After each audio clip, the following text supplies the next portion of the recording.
OTB AM. With Gillette, put your best face forward with our new and improved razors. And you're very welcome along this morning. It is myself and Eoin with you all the way through until 10 a.m. We'd love to hear from you. 0879 180 180. That's our WhatsApp number. You can leave a comment on the YouTube stream, or of course you can get us using the hashtag OTBAM, or just tweet us at OffTheBallAM. We are everywhere you would want us to be this morning, and we are bright-eyed and bushy-tailed because it is this best couple of weeks of the year where the four best teams in Europe go head-to-head over two legs, and last night we saw Chelsea and Real Madrid in the absolute poundings of rain, drawing 1-1. Tick-tock, Thomas Tuchel. That's what he would have read in the papers when he got the gig. The clock was ticking. Didn't look like the clock was ticking last night, Eoin, did it? No, it didn't. He's been a success straight away. Like one worry I would have had for Tuchel before coming into this gig was that he might have galaxy brained his way to a pretty mediocre season. But I don't know where that actually idea came from. I don't think there's been any evidence so far that he's overthinked things at all. And I think that he's just done the right thing, and he's got an outstanding group of players playing in a way that is correct. That there was almost a right answer to the Chelsea problem, and Frank Lampard couldn't come up with the right answer at times.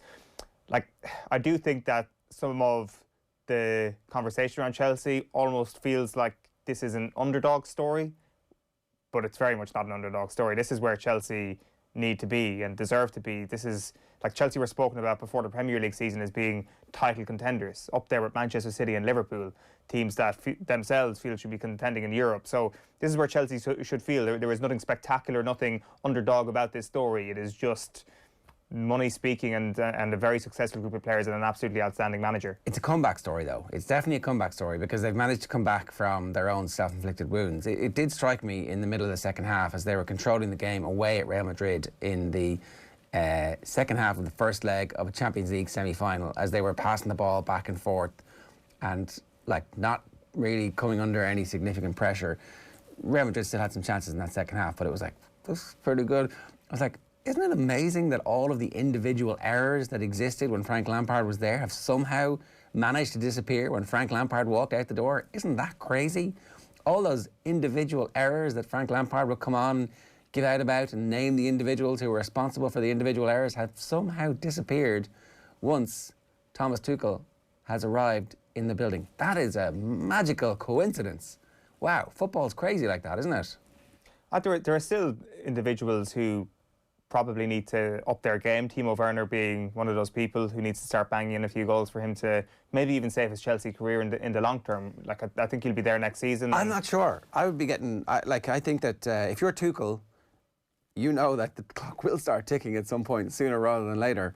Are you going to wait for him to come along? Or if you've got all the money in the world and all the opportunity to get one of those players, get somebody better? Well, this is the thing. Timo Werner is now in the situation that any decent striker at a massive club is currently in. I think any sane thinking club should persist with Timo Werner and back him and keep him, because he's getting into the right position, simple as that. And he's definitely shown in the past that he can score goals. And it's almost, if the thing that is letting you down is finishing from 5 yards out, you would back a professional footballer to turn that thing around over a period of time.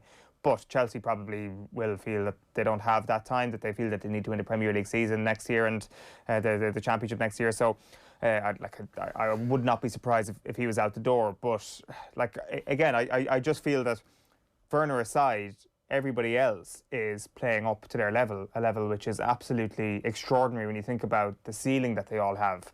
And the people are still talking about the managers that Tuchel has beaten. I know they did it on BT Sport before the game last night. I saw ESPN tweeted after the game saying Thomas Tuchel has come up against Mourinho, Simeone, Klopp, Ancelotti, Guardiola, Zidane, beaten all of them.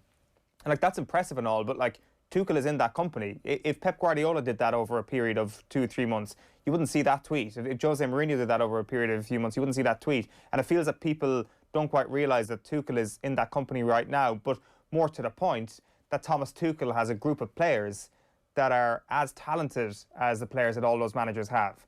Their spend last summer, £222 million. They spent more last summer than Atletico, Liverpool, Spurs and Real Madrid combined. Like, this is a team that have to be here, that have to be making Champions League finals every single year. So this tone of you know, them reaching and kind of going above themselves to be in this position where they're in the driving seat against Real Madrid in the Champions League final, I think is just a little bit off, because all their parts are absolutely brilliant.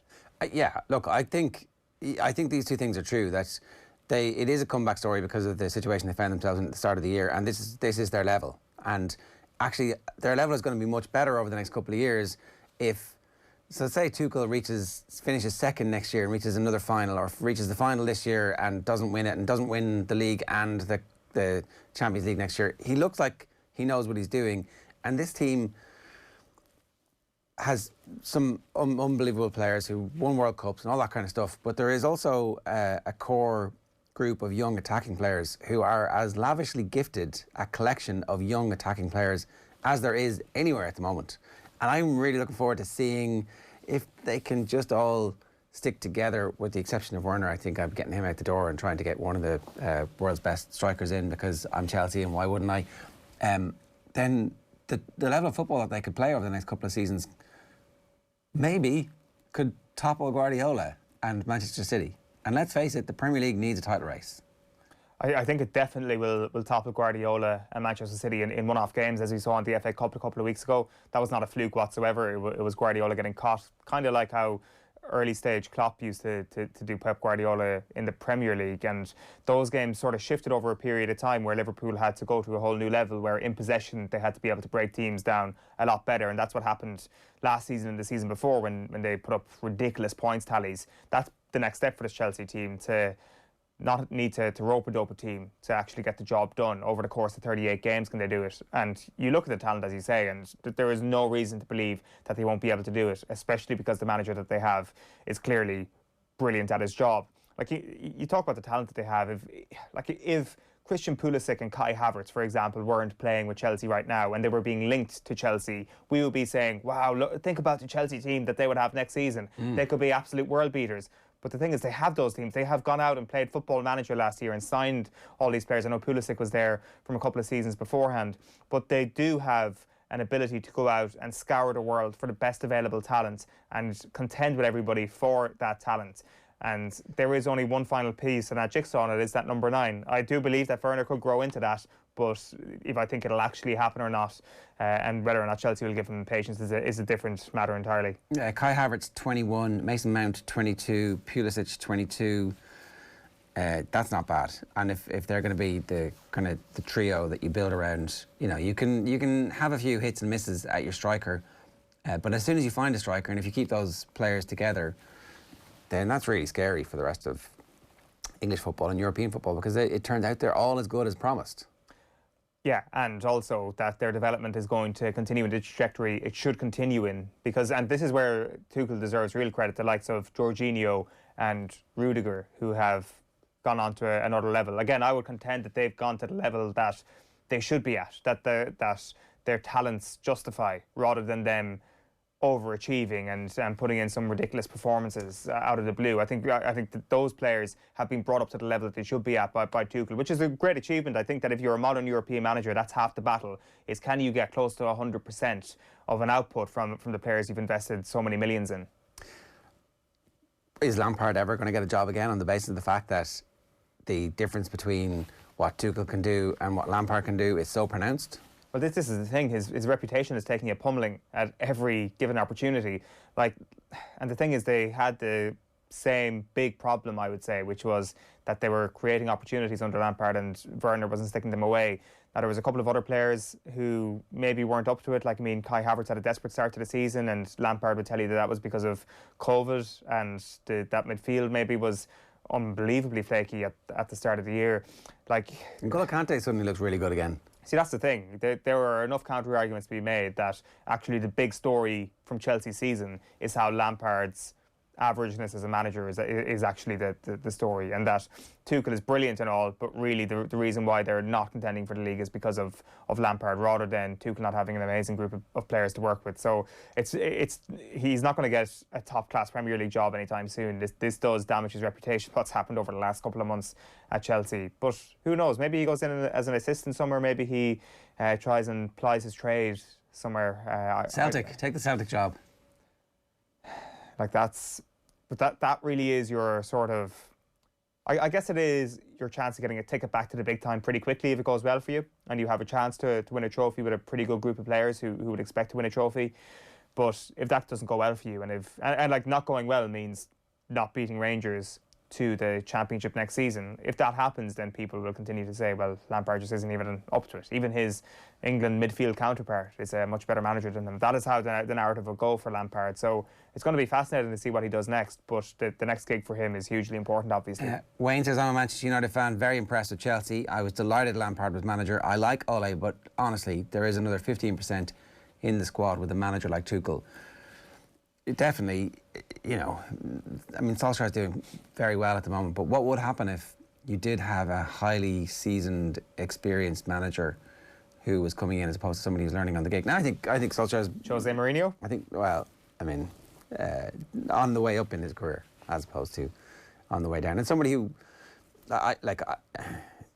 obviously Tuchel came in and immediately settled the defence, and it was, he plays very defensive football, but I don't think he does. I don't think that the hallmark of this team is going to be boring. I think they will control games, but their attacking flair is such, that's my hope, that Chelsea become really brilliant to watch over the next couple of seasons under Tuchel. And I actually really enjoyed watching that second half of the game where they were controlling it, but it didn't feel like it was boring football. I know you were saying the Porto game was pretty boring. That was understandable enough, given that the job was done, the second leg. Also, I think it's because it was Porto. I think there is something fascinating about seeing this Real Madrid team on the back foot and how that game evolved last night, where Real Madrid were in a little bit of control possession-wise at the start, and Chelsea were like, this suits us perfectly because we were going to pick you off in the counter-attack. And in fairness to Zidane, he managed to shut up shop in the second half. Maybe he thought to himself, we could actually be happy enough with a 1-1 here. If we can get to Stamford Bridge with that, we will take that, and allow Chelsea maybe a little bit more possession. And they did look impressive in possession. It looked like they had control, and if anybody was going to get a winner, it would be them. But at the same time, I do wonder if Real Madrid were like, in possession, Tuchel's Chelsea are nowhere near as dangerous as they are without possession and on the counter-attack. So that comes with a little bit of a caveat. But I agree. I think that to watch them passing the ball around, there is still an element of novelty sometimes about this Chelsea team, but it's still really exciting because the stakes are quite high, because it's a Champions League semi-final. Whether or not it's going to be exciting week in, week out in the Premier League is maybe a different matter. I think it will be. I'm relatively hopeful about that. We're going to talk rugby a little bit later on with Louise Galvin. The big news came through yesterday that Johnny Sexton won't be available for Leinster against La Rochelle. How much of a change is this, Eoin, given how spectacularly successful Ross Byrne was against Exeter? Yeah, like Ross Byrne, I think I'd said it during the Six Nations, was kind of unfortunate with the Ireland setup, wasn't he? That he had kind of found himself as third choice out half in that setup, which I think was pretty harsh, because we'd seen even before this Champions Cup run and this Pro 14 season that he is the steady hand that you need. Like, I mean, Johnny Sexton can obviously do the spectacular, but the greatest thing about Johnny Sexton and how he rose through the ranks was he was doing the right things the majority of the time. And it seems that Ross Byrne has the ability to do that as well. He may not have the capacity for the spectacular like Sexton, but he can do the basics, just like an early stage Sexton. So I don't think it's of any surprise, especially to Leinster fans, I'd imagine, that Byrne has gone on to have a really impressive season, especially after the Six Nations. And I think the real concern for Leinster would be if he was injured as well as Johnny Sexton. And I know everybody's excited about Harry and that he is supposedly the future, but I think if you were to pick one of the Byrne brothers going into a Champions Cup semi-final, you would pick Ross Byrne to be the one that is fit. And it is going to be a drop-off, no question about it. This is a former World Player of the Year, but I don't think it's going to be as pronounced as some people might think. I think when it comes to their style of play, it'll be exactly the same. He has been the understudy to Sexton for the majority of his professional career.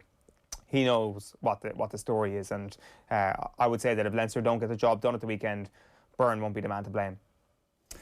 Yeah, I think I'm really looking forward to seeing how well he plays, because there's a lot of parallels with the breakthrough of Johnny Sexton, except that obviously Ross Byrne's probably much more seasoned at this stage than Sexton was when he burst out in 2009. But big opportunity for Ross Byrne in this game, if they win it, then for a potential final as well, to say, yeah, actually I deserve to be here and I deserve to be the person who's deemed the natural successor, and it's me versus Joey Carberry for that role in future. And you know, Billy Byrne's going to have to wait his time. It's just a big chance, and the way he played, the some of the passing was absolutely sensational that we wouldn't necessarily have.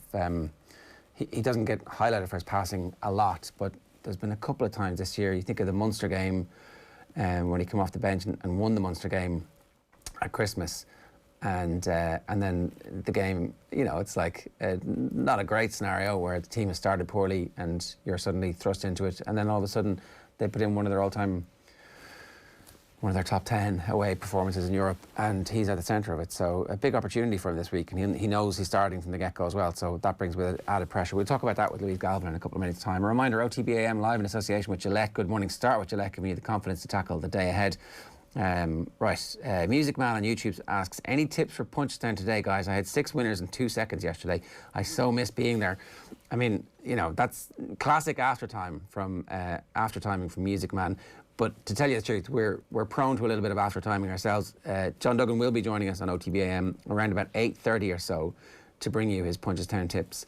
You have to watch this live because yesterday John made an amazing prediction, and by about an hour later the price had plunged because there was a big gamble on it. But he had a pretty decent day yesterday. Have a look at this.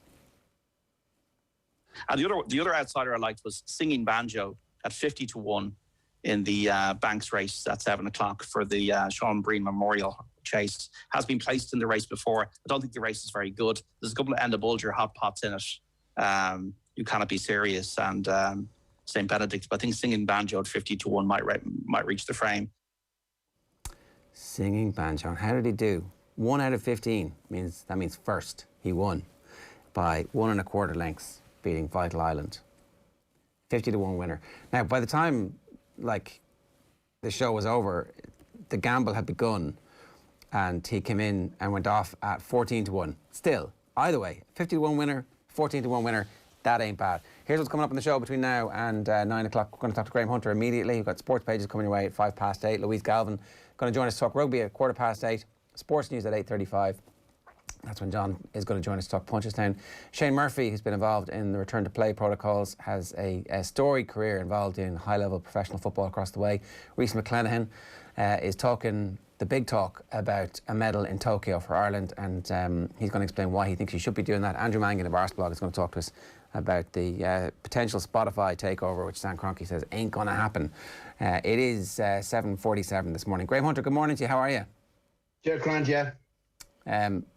Was it raining? Was it raining where you were last night as well? Because that weather looked pretty bad. The rain in Spain falls mainly everywhere. It's now it's a little bit of a strange one, given that the last 3 Madrid matches have been under an absolute deluge, and it's affected them. I mean, you know, tough luck. But both the Clásico, which they should have won by a bucket full of goals and didn't, then the Betis game that they drew 0-0, causing Rafa Nadal playing in the Barcelona Open of tennis to exclaim when he heard the scoreline. That's the league gone, and now this one, which you know, I don't expect many little violins to be played in sympathy for them, because that's the weather, ain't it? But when you're a slow, tired, aging team, as Real Madrid are, and you're playing against, I think at the last count it was 16 Chelsea players on the pitch at the same time, and it's absolutely bucketing down, and you're sodden, you're slowing down still, the pitch is starting to give way under your feet.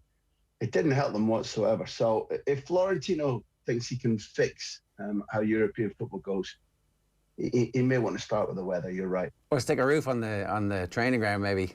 It's an idea. You know? It's an idea.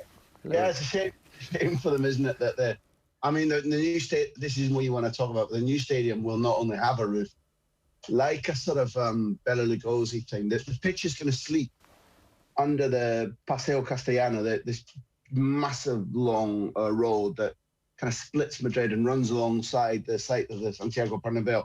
It's going to become an event stadium whereby for the, I don't know how many times, 19 league matches and 10 European and 6 Cup, let's say at maximum 40 times a year, they'll take the pitch, they'll elevate the pitch from buried way under the road and elevate it and put it in place in the stadium.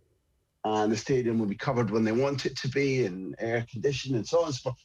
It's going to be an extraordinary, absolutely extraordinary place, which will make them so much more money than they have right now. Assuming, given that Florentino was out saying the big issue the other day, assuming they make it that far, then yes, it's a little bit sad for them that they didn't have a roof over the stadium in Valderrama last night. Thomas Tuchel is clearly a student of football. He's obviously a very good manager, and clearly watched what Liverpool didn't do in the previous game. We're like, I might not try that. I might actually go after your old guys. And the expression "perfect storm" is when several things coincide, and you go, "Wow, how did that happen?" Because he did, and Tuchel's done that in each of the 4 times previously. I've been at or reporting on all of the 4 previous ties when a pair of 2-2s with Dortmund and Real Madrid in the group stage, and then a thrashing in Paris from Tuchel's Paris Saint-Germain, and then a 2-2 at the Bernabeu where Madrid controlled the game, were 2 up, should have run away with it, and Tuchel's men kept pressing and harassing and chasing and snarling, and they finally got a 2-2 again. I thought last night was identical in concept, yeah. Tuchel must have taken messages from the Liverpool game, and we knew coming in that Chelsea were different from Liverpool, that they are, I don't know average age younger, but they've been less spent over recent seasons, marching all over Europe, dominating the Premier League, running till the lungs and legs don't work anymore. And therefore, it was always the prospect that, for example, Kroos and Modric, each of whom have been out injured recently, each of them were well over 30, Benzema too, Carvajal, Nacho. All of those guys were going to be really chased to within an inch, a millimetre of their life. But the perfect storm thing comes when Casemiro, a little bit younger than his cohorts, and normally the guy who'll sort of sack the players in the other team when they try to launch passes, just stands off Rudiger for the first goal, stands off him and says to him, try a showboat quarterback pass. And it was the mirror image, the exact opposite of what was happening when whoever it was, I think it was Mane and Salah and Jota, didn't close down Toni Kroos in the game that you're referring to, and he launched for Asensio and Vinicius. Well, Rudiger did the same for Pulisic, and until the 1-1, and more particularly until after half-time, do you know, Ger, I'm envisaging if you pair together this game and the Betis game, which not all of your viewers and listeners will have seen at the weekend, but if you can imagine being in any company and the boss, the executives tell you, this is your goal, this is everything, this is where your salary comes from, this is where your bonuses are, this project that you're on, this building project, this campaign that you're designing, whatever it is, this is everything. And then about 8 months into that project, the big boss goes into the media, doesn't tell you, and so, well, that project, it stinks of rotten eggs. This is their new goal. And the people in the office are like, well, thanks for that. And that's how Real Madrid have been playing since Florentino came out and said, La Liga, the Champions League, I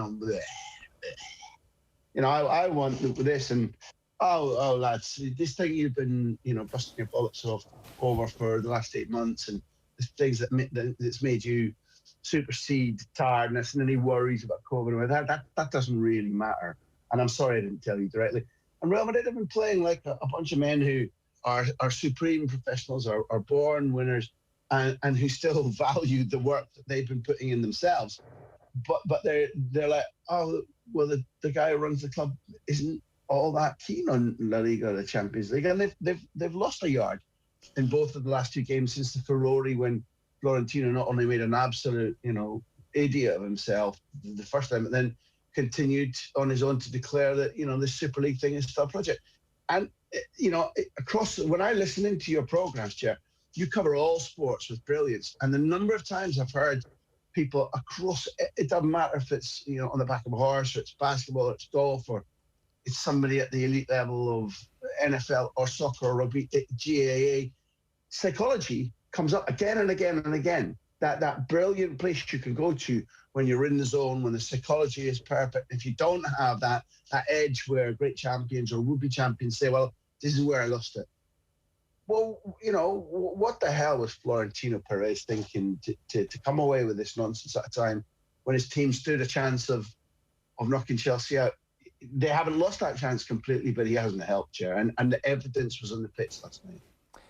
Yeah, like that is a really interesting conversation around the fact that they haven't lost this chance at all. And in fact, it seemed to the naked eye that they'd almost arrested something that was getting away from them a little bit in that first half. It came down to Chelsea, or to Real Madrid, having a number 9 who is exceptionally good at his job and has been throughout his entire Champions League career, compared to Chelsea, who's got a number 9 who really can find a goal at the moment. That's the sort of thing that could be absolutely vital in a second leg. I couldn't agree more. If you're talking about Werner, I had a conversation with one of my best people at a high level at Liverpool when the race was on last summer, and I put forward to him. I said, listen, I think he's not a natural finisher. He's a flat track bully. The number of goals scored in the Bundesliga was notable last season, but if you look at him in any high level game, when I was following for club or country, the thing you noticed was that if Werner gets beyond a back line on his own, or if he served up something against a minor team with minor pressure, there's a guy who isn't only the product of his pace, but nonetheless, he's somebody who throughout his life, because his pace, hasn't learned the intricacies of finishing. He's kind of been used to shooting fish in a barrel, because he gets into positions time and time again whereby he's more likely to score, and for in situations whereby it's not all or nothing, as you're describing last night was. And I feel vindicated that across this season, I don't want to say the poor guy suffered, but across this season, what's led to his kind of dread of being put in a pressure situation is that he's missed again and again and again. And I think last night was one of the worst, because the setup header from Pulisic was glorious. And yeah, you've got Courtois, big old octopus hands, ready to try and smother you. But the goal was gaping. And on a scale, that was a 9.9 out of 10. It's a goal. And Benzema's was a 1.1 out of 10. It should have been a goal. And I agree with you. It was glorious. Absolutely phenomenal finish. But, to compound the thing, Chelsea went to sleep. That I really meant that little joke, that at times, and I think this is a symbol of any great performance, at times, I wasn't just counting. Are there really only 11 blue shirts on here? Some of the Real Madrid players looked like they were counting instead of paying attention to the duties. And then at that corner, when you feel that if Chelsea just inch up towards another gear, they put Real Madrid out, and Chelsea are going to the final in this one. At that corner, it's the simplest of things. All the prep that Gerard was talking about, that Tuchel and his team were looking at the Liverpool Real Madrid game. You look at any Real Madrid game, and it's about a sort of 60-40 margin about whether Kroos will put the ball into the penalty area or he'll knock it short to Modric. And they allowed Kroos and Modric out there on their own, and Marcelo. And Kante in the end is scampering out, but it's too late. And what they've given is, because everybody in the box knows what this move is going to bring, it's rehearsed. And Marcelo's passing, crossing angle is fantastic.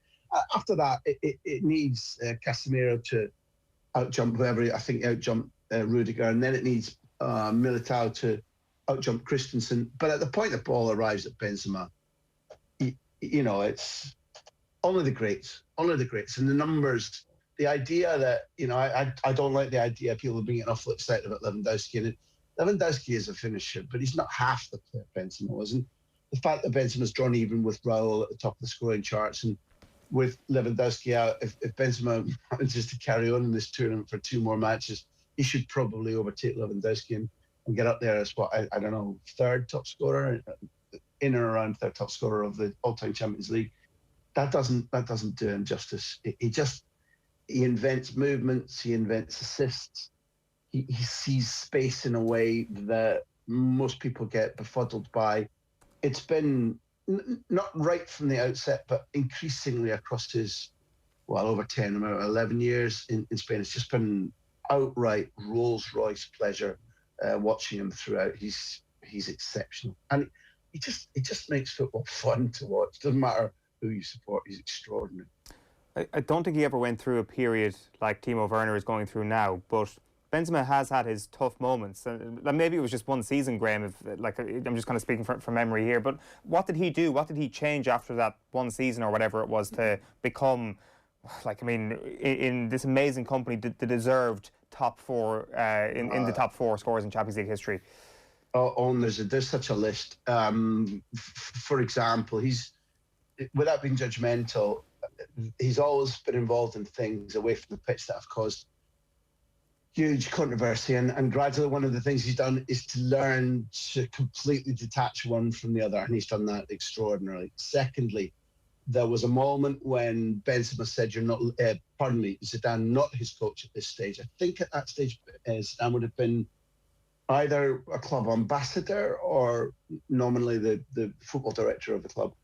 And he took Benzema aside and said, "You're not lean enough." And he said to him, "Look, this is how I live. There's a nice sort of health spa up in the Dolomites where summertime, go there, they'll change your eating habits." And he lost 4 or 5 kilos. He's never put those kilos back on again. He stayed completely live and lean and athletic well into what will be, I think he'll turn 34 in December, if my memory's good. And he's still playing like he were 27, 28. That was a big change because he was never in any way rotund, but he did carry more weight than he does now. And Zidane helped him sort that. And one of the great things that changed him into the beast that you're admiring now is that people often say, and I've often used this phrase, and I mean it, that in cycling terms, he became sort of lead domestique to the team leader, which was Ronaldo. And everybody says, well, he did that role brilliantly. And now what's exceptional is that that's probably, since Cristiano left, I think that's about 90 goals that Benzema has scored, a ratio far greater than when he was supporting actor. But the process of learning how to create space for Cristiano, the process of working out how to play as a two, and not just to say, here's the ball boss, none of that nonsense. He was strategically involved in working out what the other side couldn't do, where Cristiano would arrive, when occasionally, because Benzema did score when Cristiano was in the team, when occasionally it was a better option to go himself. That learning process dovetails exactly with what you're asking, because he became a completely different footballer than the guy at Lyon or the guy who arrived at Real Madrid and was in outright competition with Eoin. And that would be my last point. When Mourinho slagged him off in public, they were about to go and play at Osasuna, I think, and Eoin was absent, and Mourinho, clown that he is, said, if you've got to go hunting and you don't have your hunting dog, then you take a cat with you. What a man. And Benzema knew he was talking about him, and he went and saw him. Finger in the chest, time about, I respect you and I work for you and don't speak about me. And again, that was the making of the man. He stood up to Mourinho and gradually won his place against Eoin compared to previously. Eventually, Mourinho moved on. That made a big difference to Benzema. And he spent his whole life modelling himself on Ronaldo and Nazario, the Brazilian, because they're still in close contact now. Obviously, this last year by phone only. But when you have that as a role model and you go through all the learning experiences at the most political club in the world, then either you get spat out or it turns out that you're all-time great, and Benzema's all-time great. One last thing is, obviously, as controversial as his exclusion from the France team has been, it's helped him. Fewer injuries, less travel, more recuperation time. That helps. It's funny, the international football thing helping elongate careers. Might have been interesting to see what would happen in the Super League if all those players were banned from playing international football. That's an aside that would take an hour to tease out. What about tonight's game? We're all incredibly excited if both teams can have something approximating, if their superstars can play, particularly Mbappe. What do you expect to happen over these two legs? Because I kind of don't really understand or know yet what's going to happen. Yeah, no, I'm with you.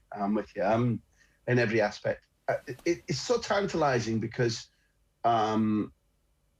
we are definitely looking at Mbappe, one of the most phenomenal emergences in this game that we love for many, many years. I've got no doubt about that. I haven't since I was interviewing John Collins, ex-Monaco, who'd recently been asked to take over Monaco again by the Prince. and hadn't, and the Russian had bought in. And for the big interview, John said, look out, there's some really special players. One of them is Mondi, and the other one is Mbappe. And John at that stage, and Mbappe at that stage was 17, said, look, in Monaco they're talking about a player who's already greater than Thierry Henry was at that age and will go on to equal him. And I thought, well, okay, it's a big claim, and you kind of see where they were going. I think Mbappe is extraordinary, and as you look at this tie, I think that Paris Saint-Germain are in slightly better form, probably in slightly better physical shape, and if they can impose that and unleash Neymar and Mbappe, I'm assured both of them are going to be available, then they're a really good team, I think. I think they're a better team than they've been throughout this massive star-studded rebuild under the ownership that has spent so many hundreds of millions. I think they're a tougher, better matched unit across the pitch than they have been. And therefore, that's a test for City. And the thing that will attract me most tonight and next week is that Guardiola's regime is in need of a night like this. They've done so many things which have been extraordinary, enlightening. They've changed the perception of football in England a little bit. I think that they've been admirable in a number of things they've done, including the way that they play, the number of goals they score, how they score the goals, the chess-like changing of positions on the pitch as a concept, not just in the midst of red-hot action. All of these things have taught us, they've made us think, even for those who disavow that style of play or Guardiola's ideas, it challenges you to think.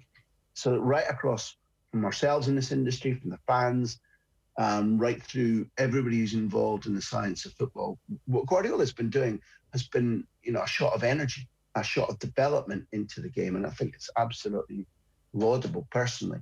But do I see them as outright favourites? I probably don't, and I think that they've been in need of a big night where they do the old-fashioned thing, where they go, it's against us here. We're going to dig deep, and we're going to produce either mountains of character, mountains of stubbornness, moments of genius. Because I don't think often they've done that. And the Aguero moment for Mancini was separate. It was up on a little ivory tower of its own. But it's interesting that that's the thing that will abide forever and ever as a moment, as a game, compared to maybe many of Guardiola's City games. This would be the time. And I think they've got their work cut out tonight. Tiny little bit of form, tiny little bit lacking in energy. One or two of the key players shaking off injury.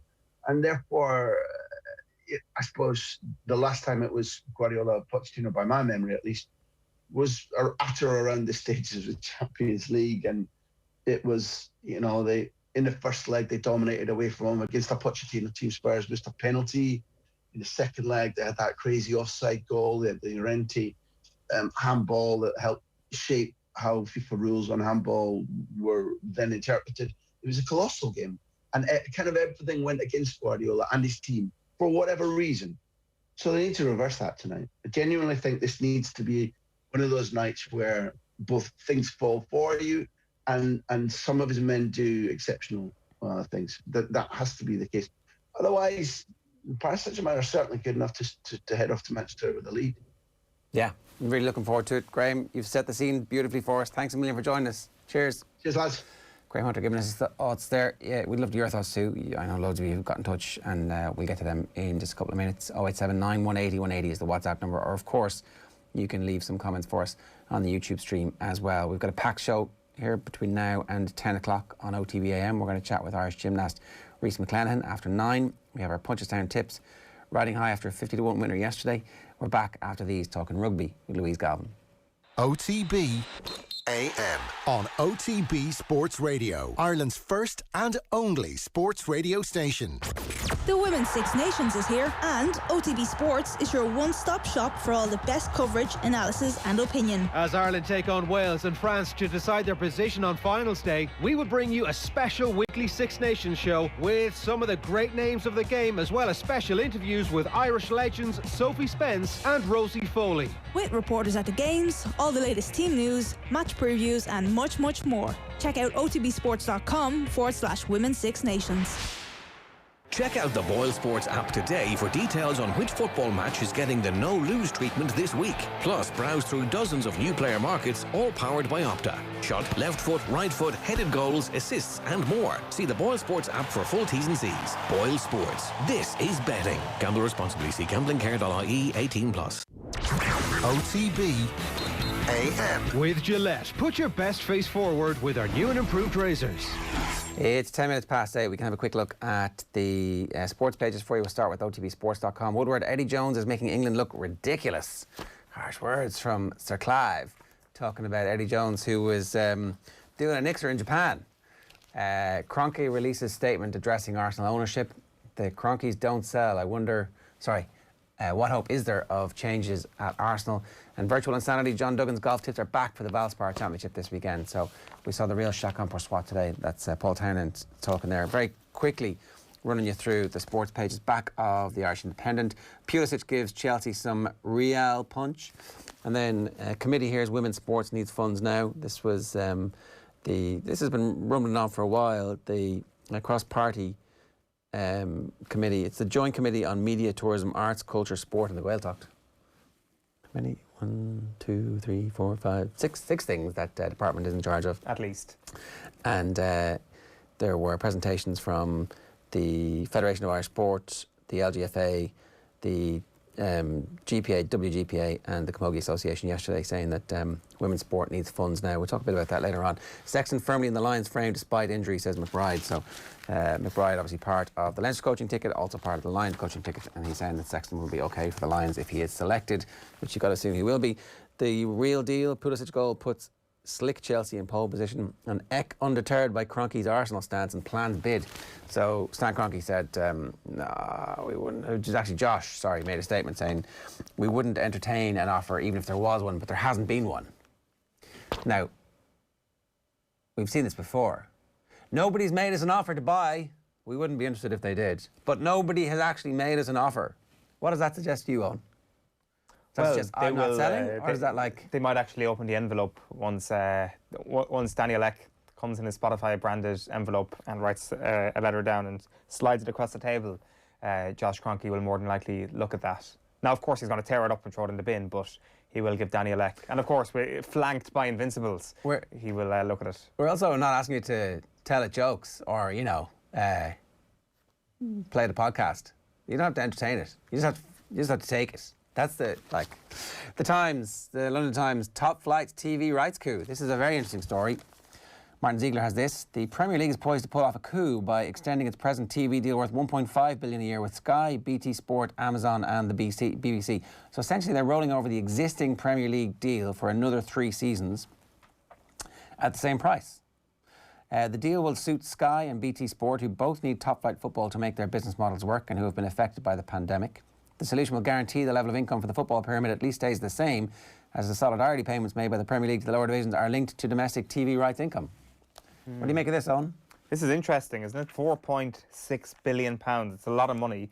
It is the exact same deal on almost every single level. It's almost as if there has been no competition allowed for these rights. Now, I'm not here to bang the drum for DAZN or for Amazon to get more rights. Far from it. I just find it interesting that £4.6 billion happens to be the exact same figure once again. The games are going to be divvied up in the exact same way, again, between Sky and Amazon and BT. The status quo is a phrase maybe that has been used around football over the last week. That status quo is going to be maintained until 2025, I think Ziegler says. It could be a 2-year deal, but I think Ziegler is saying it could be a 3-year deal. So until 2025, which would lend anybody who thought that maybe Sky had an agenda last week in pushing their anti-Super League rhetoric. It was a correct rhetoric, don't get me wrong, but if you thought that they had an agenda to push, you could be a little bit affirmed in thinking that, because they've got the exact same deal once again. Nobody else is allowed to even pop their head into the tent to see if they can get a little slice of the pie. Now this, of course, should fly in the face of competition and what the media laws in England should actually allow. Shouldn't there be different people who are allowed to come in and get that slice of the pie? But apparently that's not going to be a problem because COVID. And this needs to be fast-tracked through because COVID. And the Premier League is going to stay the same, the broadcasters are going to stay the same, and nobody else is getting in on this. And good riddance to anything that could possibly disturb that. It is interesting. I think there was a lot of expectation that it could go down, but it's staying the same, the broadcasters are staying the same. Yeah, it's a fairly amazing deal from the Premier League's perspective to get the exact same deal done. I wonder, because one of the issues that had cropped up was that perhaps the broadcasters will insist that there are no possibility of a European Super League for the terms of this deal because it would weaken the quality of the product. I'd be very surprised if the broadcasters were signing up to a new 3-year deal and at some point in those 3 years the Premier League was to go from 20 to 18, for example, which would mean fewer games, particularly for those teams who are going to be playing in the new bloated European competition. But actually, there'll only be 1 year of crossover between that. So this deal, I think, will take it from 21... Oh, maybe there's no crossover, is there? The start of the 21-22 season, the 22-23 and the 23-24. So it's 3 years, right? That would make sense. It'll take them nicely up to the new super bloated Champions League that Sefrin has managed to get past everybody. So, look, the politics of all this has been very interesting, and I think here's an extra little chapter to the European Super League. That's essentially the point you're making, that the people who were crying the loudest about the European Super League have benefited the most from its failure. Yeah, I think this also has a part to play in the Arsenal story, for example. Are the Kroenkes likely to sell up when actually their rights have stayed the same? You look at Ligue 1 and Serie A, their rights have not nosedived, but they've diminished in value quite a bit. The Premier League have stood firm, and I think last week that would have been a surprise to most people that those rights would have stood firm. Well, it means that the Kroenkes can extract the maximum value for them, and they can name whatever price it is and say, look, this has proven to be completely recession-proof in the past, and it has proven to be completely reliable in the face of the other leagues around the world. So you're buying in at a good time, Mr. Spotify. We'll see. I mean, again, it's replacing one set of billionaires with another set of billionaires. So let's see what happens. OTB AM live in association with Gillette. Good morning. Start with Gillette. Give me the confidence to tackle the day ahead. It is 17 minutes past 8 here on OTB AM. We'd love to hear from you. 0879 180 180 is the WhatsApp number. Time for us to turn our attention to rugby. Big game in the Heineken Champions Cup semi-final this weekend. Leinster against La Rochelle. We'll have it live for you on Off the Ball on Newstalk. And I'm delighted to say Louise Galvin is with us to help preview it. Louise, good morning to you. Morning, lads. The news came through yesterday, confirmation that Johnny Sexton won't make the game this week. He's not going to be considered for selection, which means essentially Ross Byrne starts the game. What is the difference and what's the step down at this point in their respective careers in terms of what Ross Byrne can achieve for Leinster this weekend versus what maybe Johnny Sexton would have been able to? Yeah, I think it's an interesting point, Ger, and actually thinking about it, I think Johnny Sexton, it could be a controversial statement, but I think Johnny Sexton is more important to Ireland than he is to Leinster, or his influences, or his absence is felt more for Ireland than it is for Leinster. So I don't think it's as big of a deal should Johnny Sexton have been stood down for a match of this magnitude that involved the Irish team. I think Ross Byrne, this is his 100th appearance he's in line to make for Leinster this weekend. He's very comfortable in the blue shirt, and he's had big game experience for them. And to be honest, I think he'd be in a better position knowing he's starting the game now, midweek on, rather than coming on 2 tries down against Exeter, like he did in the quarterfinals. So I actually think this probably isn't as big of a deal as it would have been, for example, if it was in a green shirt. I mean, even up to last year, the year before, that Leinster started Ross Byrne optionally against Munster in a Pro 14 semi-final. So, they're much closer in this in the blue shirt. It just seems to be at that international standards that we haven't seen Ross Byrne excel, or we haven't seen him maybe get enough of an opportunity. But certainly, where Johnny Sexton at that incredible frenetic pace and that intensity, that his qualities far outweigh the next 10, be it Ross Byrne or whoever it is. But in that very slightly lower standard that we see in European Cup rugby, Ross Byrne has more than delivered for Leinster in the past, and none more so than in the quarter-final. Yeah, I think Ross Byrne's been unbelievably unlucky in terms of the timing that he's had with Ireland. If you think back to like his World Cup rehearsal or audition was when we got absolutely annihilated in Twickenham, where the whole team was getting battered physically up front, and it's like, what's he supposed to do in that situation? That's like he ends up carrying the can for that and not making the World Cup squad. But like, if he'd played against Japan, you know, in that second half, would he have just kicked to the corners and maybe played a bit of possession and a bit of territory and been a bit calmer and maybe made his kicks, because we know he can make his kicks? I think it's potentially would have. And if it had been him instead of Burns with the ball in his hand against Wales, would that kick have found the corner? I think it probably would have found the corner. And we're talking about this guy as Ireland's, you know, suddenly Joey Carberry has somebody really pushing him. So I really feel like it must be a huge career opportunity for him this weekend to go, hang on a second here, you've all completely underrated my talents and my skills. Look at what I've done in key moments against Munster. I was talking about this earlier on at Christmas. Comes off the bench, beautiful pass that kind of gets underrated a little bit. Repeats the beautiful pass at the weekend against Exeter, and you're like, hang on a second, it's not a fluke. This guy's and he's got vision, he's got tactical awareness, his kicking is good. We have maybe been a little bit asleep on how good he is. Yeah, he's incredibly accurate, and he has delivered time and time again for Leinster. And I agree with you, that pass that Hugo Keenan picked up and offloaded to the armour that you're referring to down in Thomond Park, like, that was incredible. And also I agree that game against England, like, I remember in the run-up to it thinking, okay, he's got the player in possession of the jersey, has got the nudge in terms of selection coming up to that game in Twickenham in August before the World Cup. But then, you know, you're absolutely obliterated up front, and all of a sudden the 10 is dropped the pecking order down to number 4. So he has suffered a little bit there, but there is also, I suppose, there are some players in all sports, be it in rugby and GAA, wherever, and they find a real comfort level, and when they jump up a level, they just haven't found that real level of comfort. And we can say that maybe at Ross Byrne, he's an excellent club player. He's delivered time and time again. I've no fear of him this weekend. And if you're a Leinster supporter, I think they have a lot of faith in him as well, as does Leo Cullen and the squad.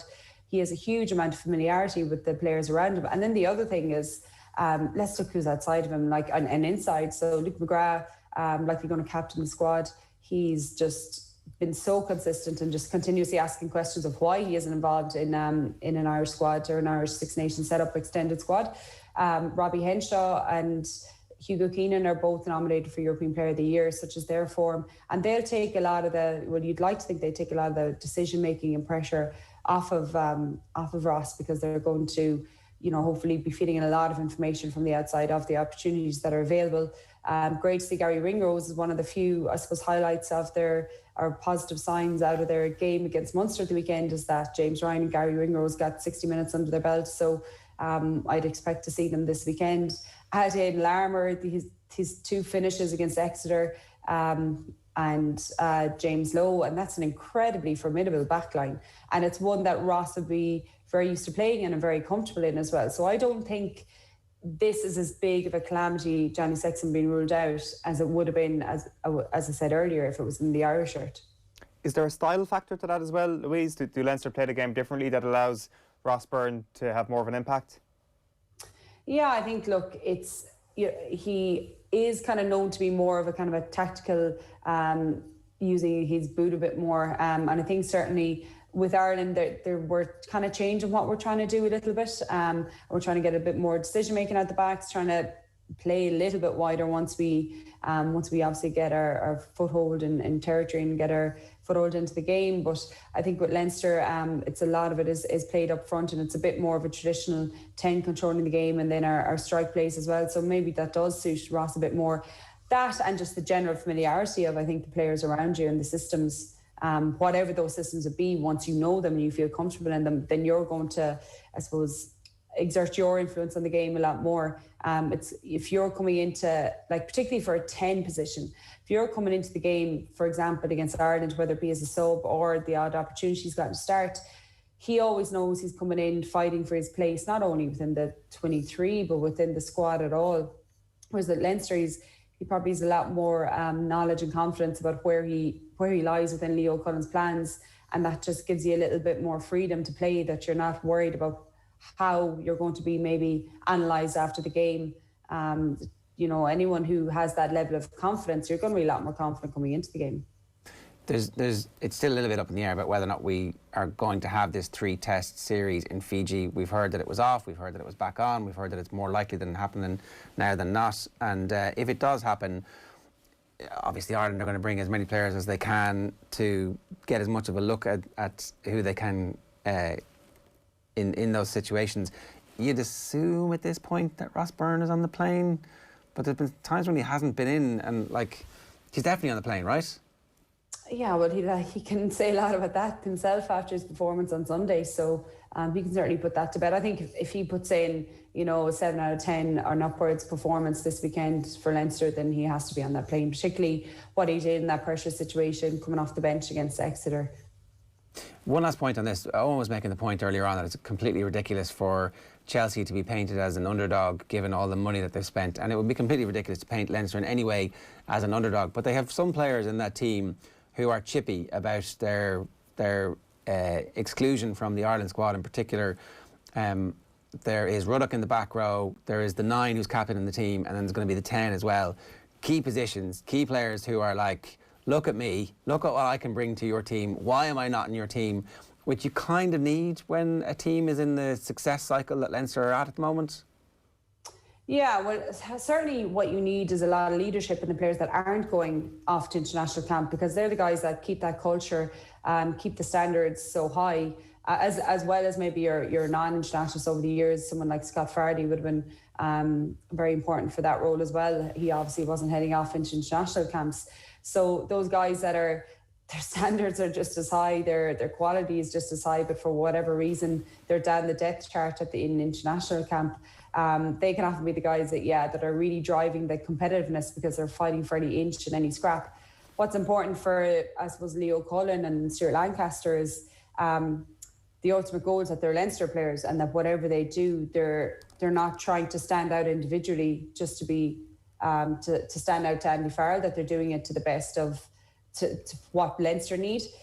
So that's really important with the culture within the squad. And usually if someone is doing what's best for their team and they have that level of standard and execution and they're doing it consistently, then you'd imagine they are pulled up into the international camp. But look, we have some serious depth amongst some of the positions within the international squad, particularly at back row. I think at 9, all right, Luke McGrath could probably feel a little bit peeved because he's just been so consistent for Leinster. I think maybe last year, I think it was against Saracens, he just had a bit of an off game and maybe he's a little bit judged on that.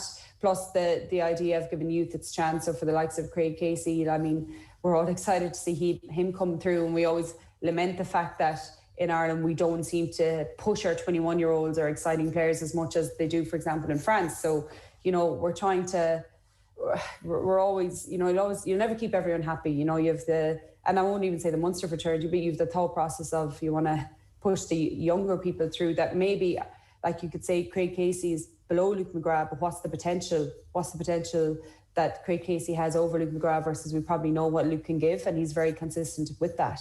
But at the same time, he can be pretty peeved because of the performances he is putting in as well.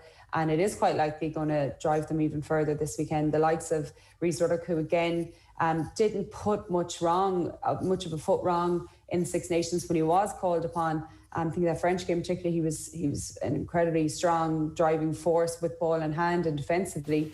And yet he ends up a bit frozen out for no particular reason when it comes to the end of the Six Nations. So it is a difficult conversation for Andy Farrell to have these players, but you can imagine Leo Cullen, Stuart Lancaster, they're trying to harness that competitiveness and that edge for Leinster's game.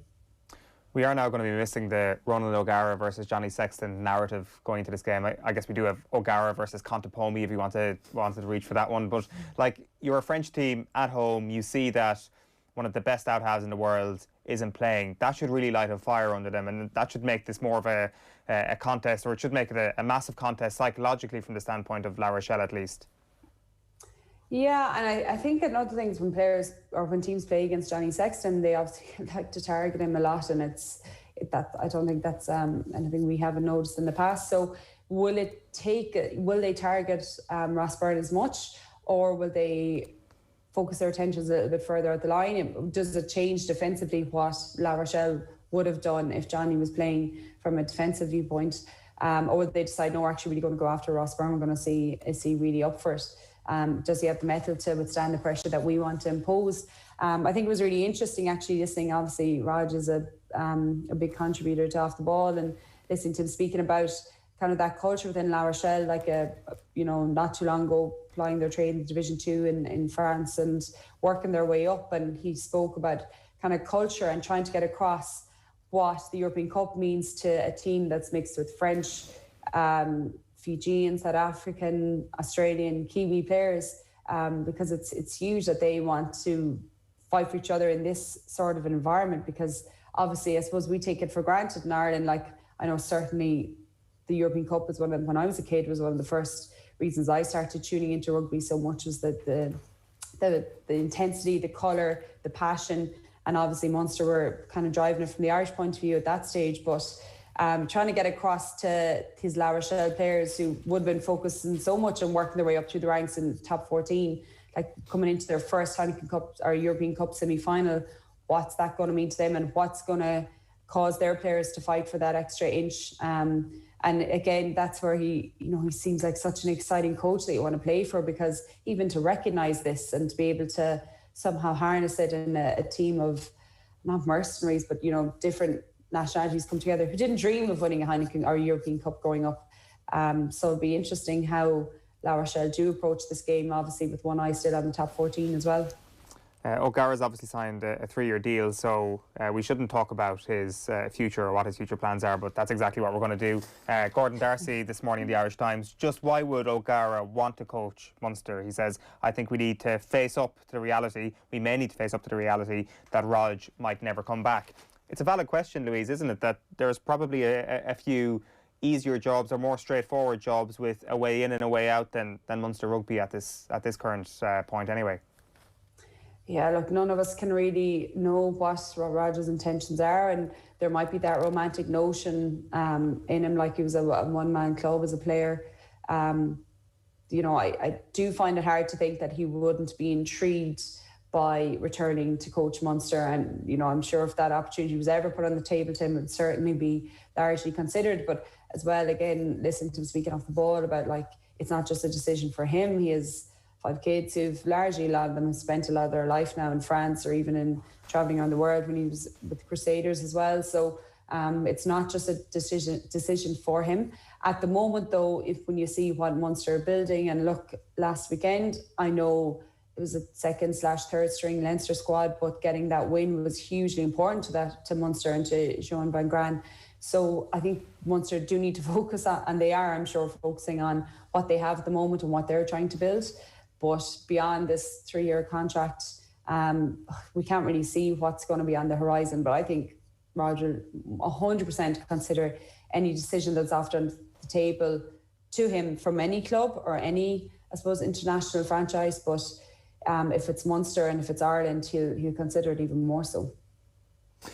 We need to talk about the Six Nations with Stacey Flood on the show during the week, and obviously a big tournament from her perspective because she ends up as our starting 10 in the final game, and that whole kind of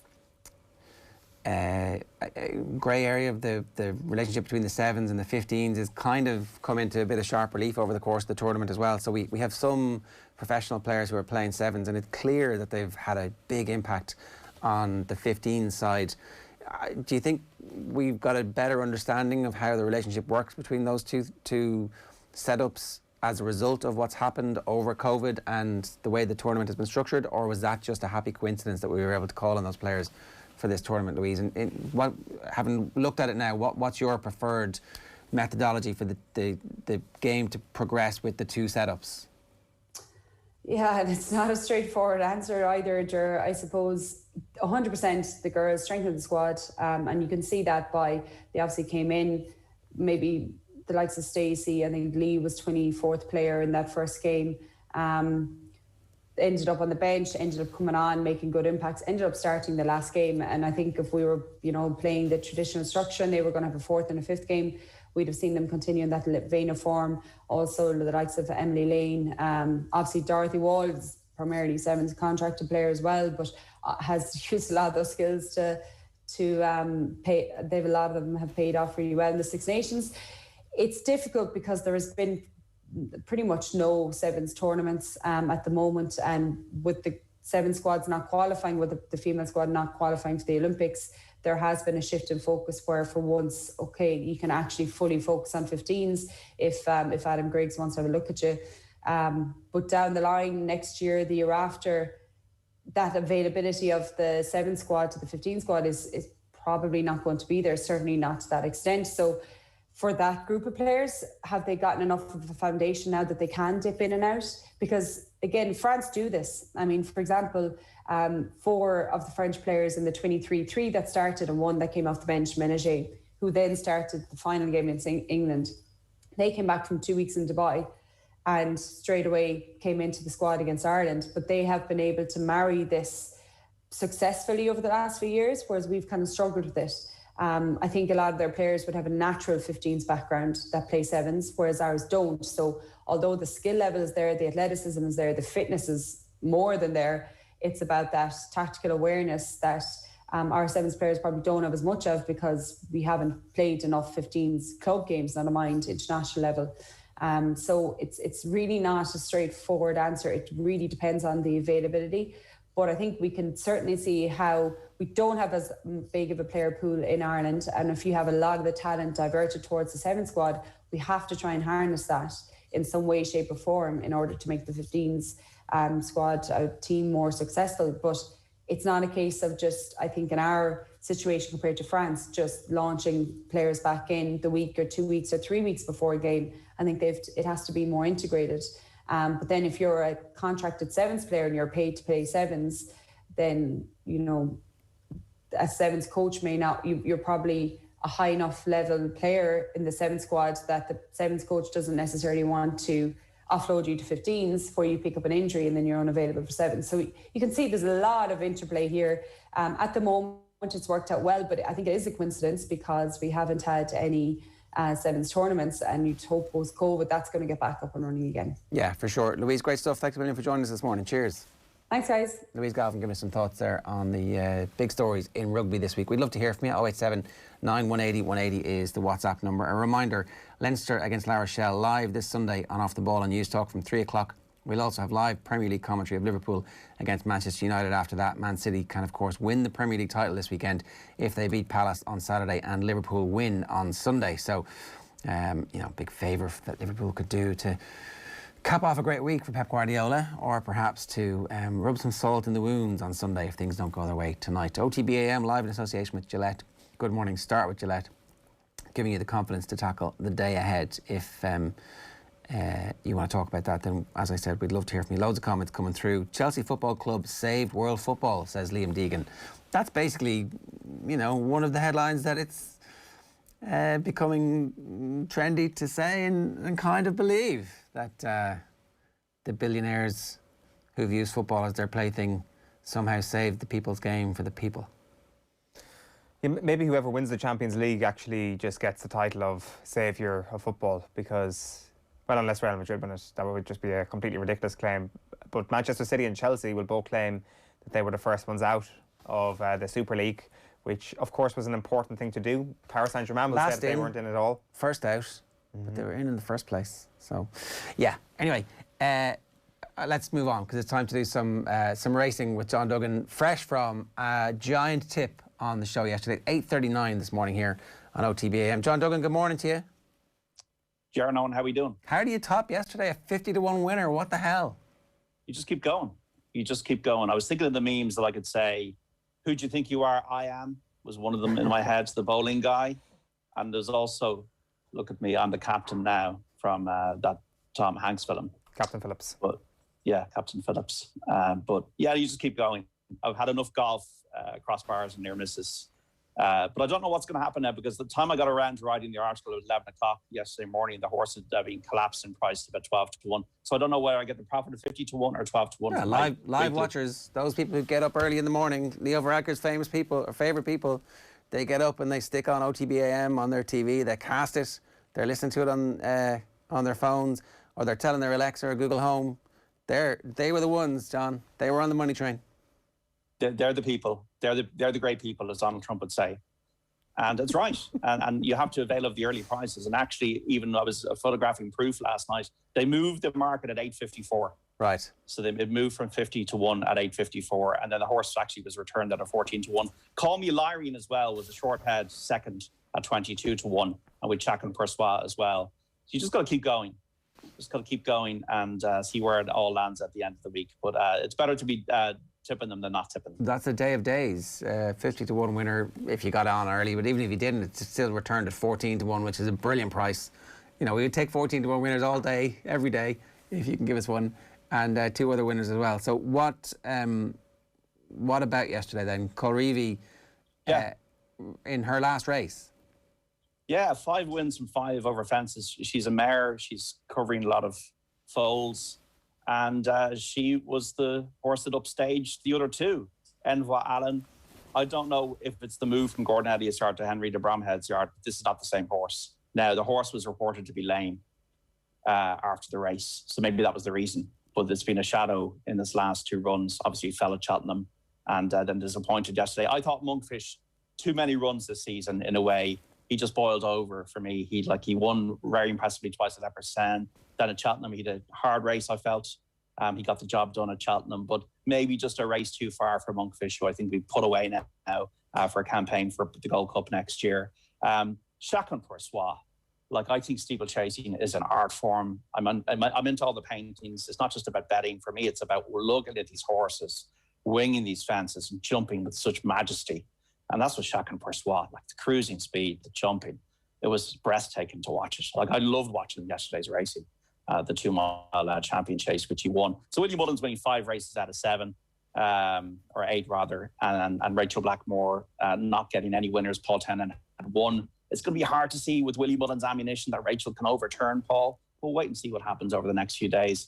Long marathon. We're going on till Saturday. Yeah, we've in the past, one of the subplots around Punchestown was who was going to win the Trainers' Championship, and Gordon Elliott, I remember one year, took a lead early on, but then Willie cruised home with just winning big race after big race after big race on days 2, 3 and 4. So things can turn around, except that unfortunately from Rachel Blackmore's perspective, Paul Townend's going to have a book of amazing rides over the next few days. So let's look at today, John. What are the big things today that we should be looking out for?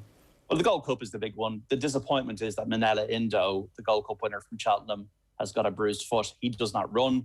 So Album Photo, who won 2 Cheltenham Gold Cups and was beaten in this race by Kemboy a couple of years ago in second, has a chance now to win his Gold Cup at Punchestown for the first ever time, trained by Willie Mullins. Kemboy, who's not a Cheltenham performer in any way, shape or form, is back to go again. You have got great to see English horses here. Clan des Obeaux is involved in the race for Paul Nichols, won very well at Aintree the last time out. So you got some decent horses. You got Mellon in there as well, an old-timer Mellon who's always been pretty unlucky, I felt, in these types of races. Easy Game, Fakir Dudaris, going up in trip for Joseph O'Brien. So these are the kind of horses that you're looking at for the big one. I think Album Photo still is quite a fresh horse. He's only run twice this season. One on New Year's Day at Tremor and then was third in the Gold Cup. Didn't feel he necessarily fired in the Gold Cup to his best. And I still think that Album Photo, I know people might say that the ground is too fast, but they did water the ground. There was showers yesterday. It was riding good to soft. I still think that Album Photo was miles clear of the 4th in the Gold Cup. And I think Album Photo is still the one to beat in the Gold Cup here at Punchestown. It's not I'm absolutely certain about it feeling, but I do think that he's the one to beat.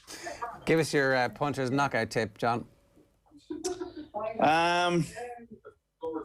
There's a horse in the second race called Calthor, trained by Gavin Cromwell, that I spotted one last time out. Mark Welsh is on the board. I think Calthor at about 7 to 1 in the colours of JB McManus might be worth an each way bet. That's in the 4:15. A little bit of a nibble on him this morning.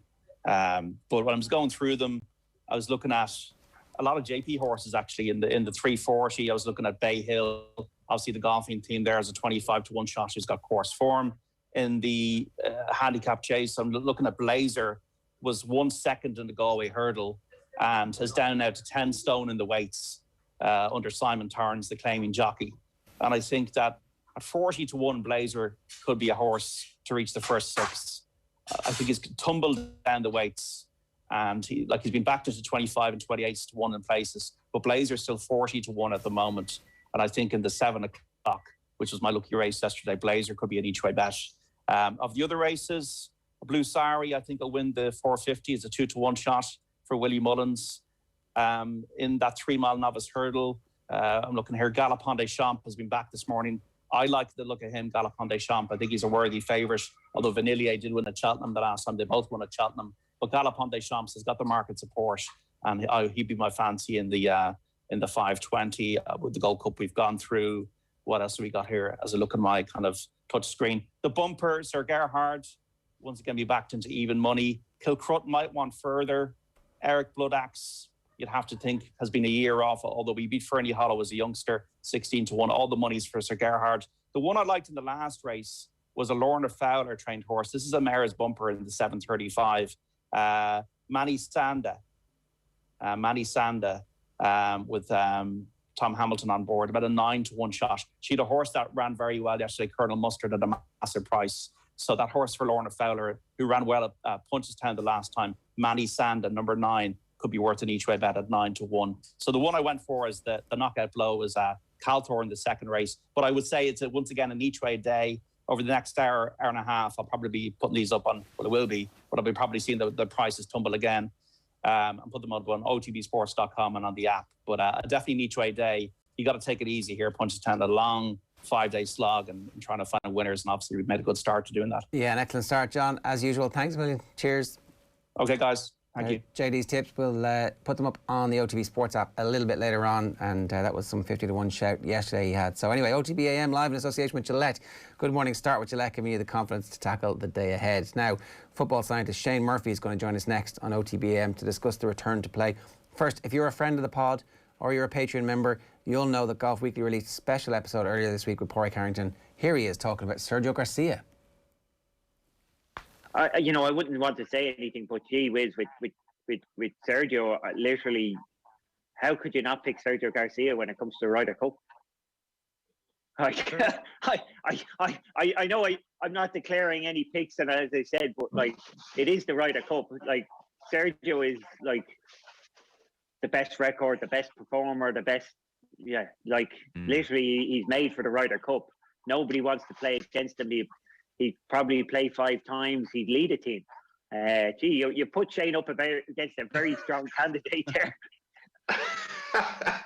Sergio is the all-time leading point scorer, isn't he, at the Ryder Cup?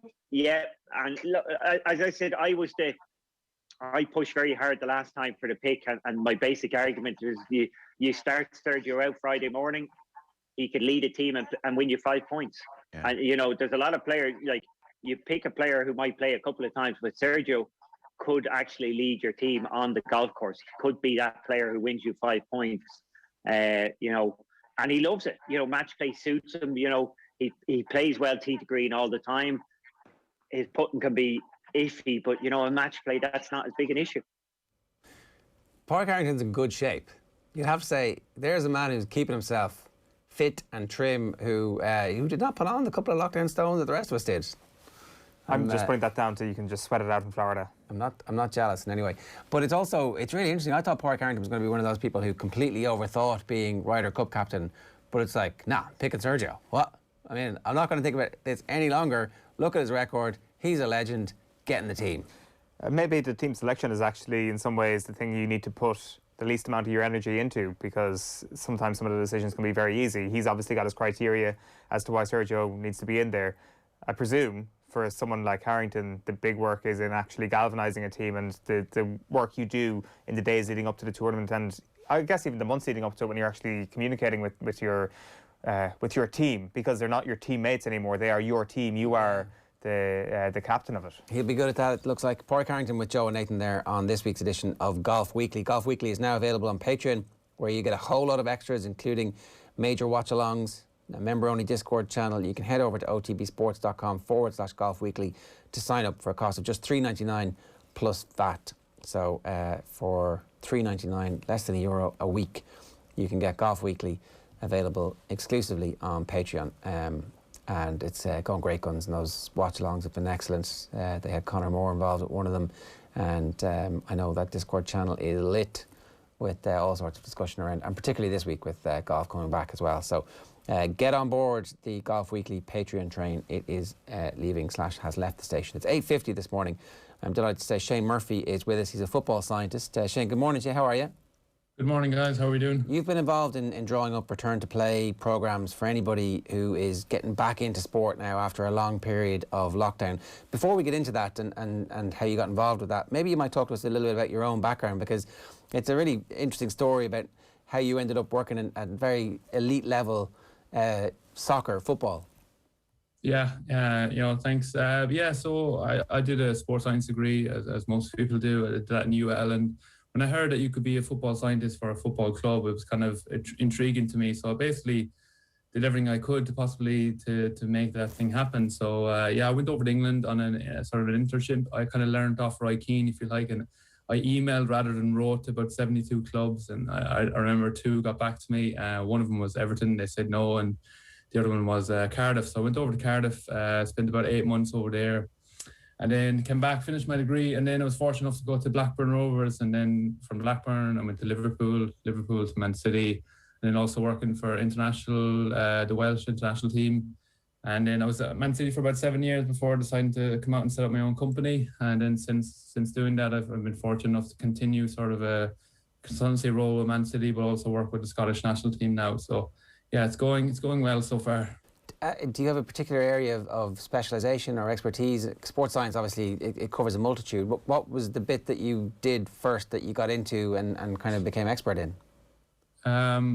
Well, I think just from obviously playing, there is quite a broad sports science, to be fair. Like my role would probably be S&C and sports science. So that is your gym programs, but also on-field conditioning or on-pitch conditioning.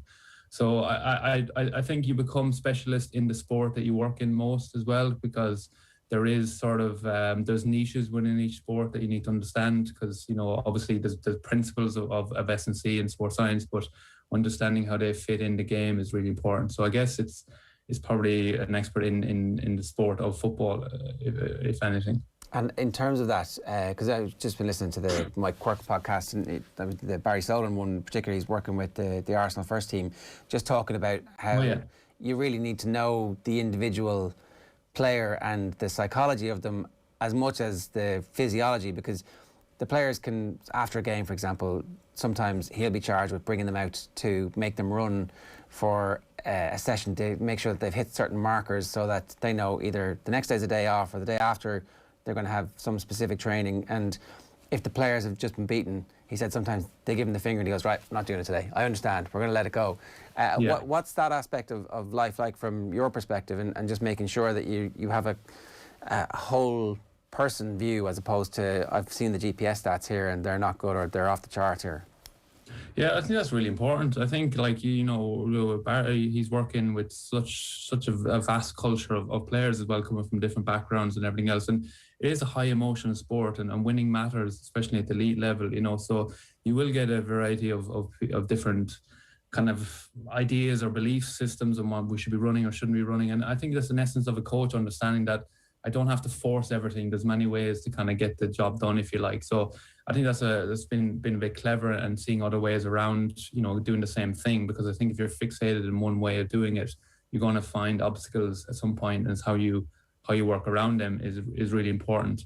And I think, on the GPS sort of thing and the stats, I think sometimes technology can kind of lead us down a path that we get a bit confused by, or maybe gives us the wrong messages. And I remember when lockdown ended in the first game back, I don't know if you remember, there was a free kick and it was clearly a goal. The ball just went over the line. I think the keeper parried it into the net, and it was a clear goal for everyone could see, and even the ref saw it was a goal. But the referee's watch never registered it was a goal, so it was never given.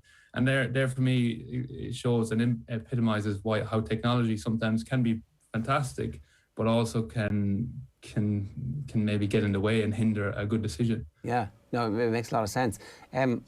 Without asking you to breach any professional confidences, what do you do for Man City? Like, who would you have been working with? What kind of programs? What type of things would you have been doing?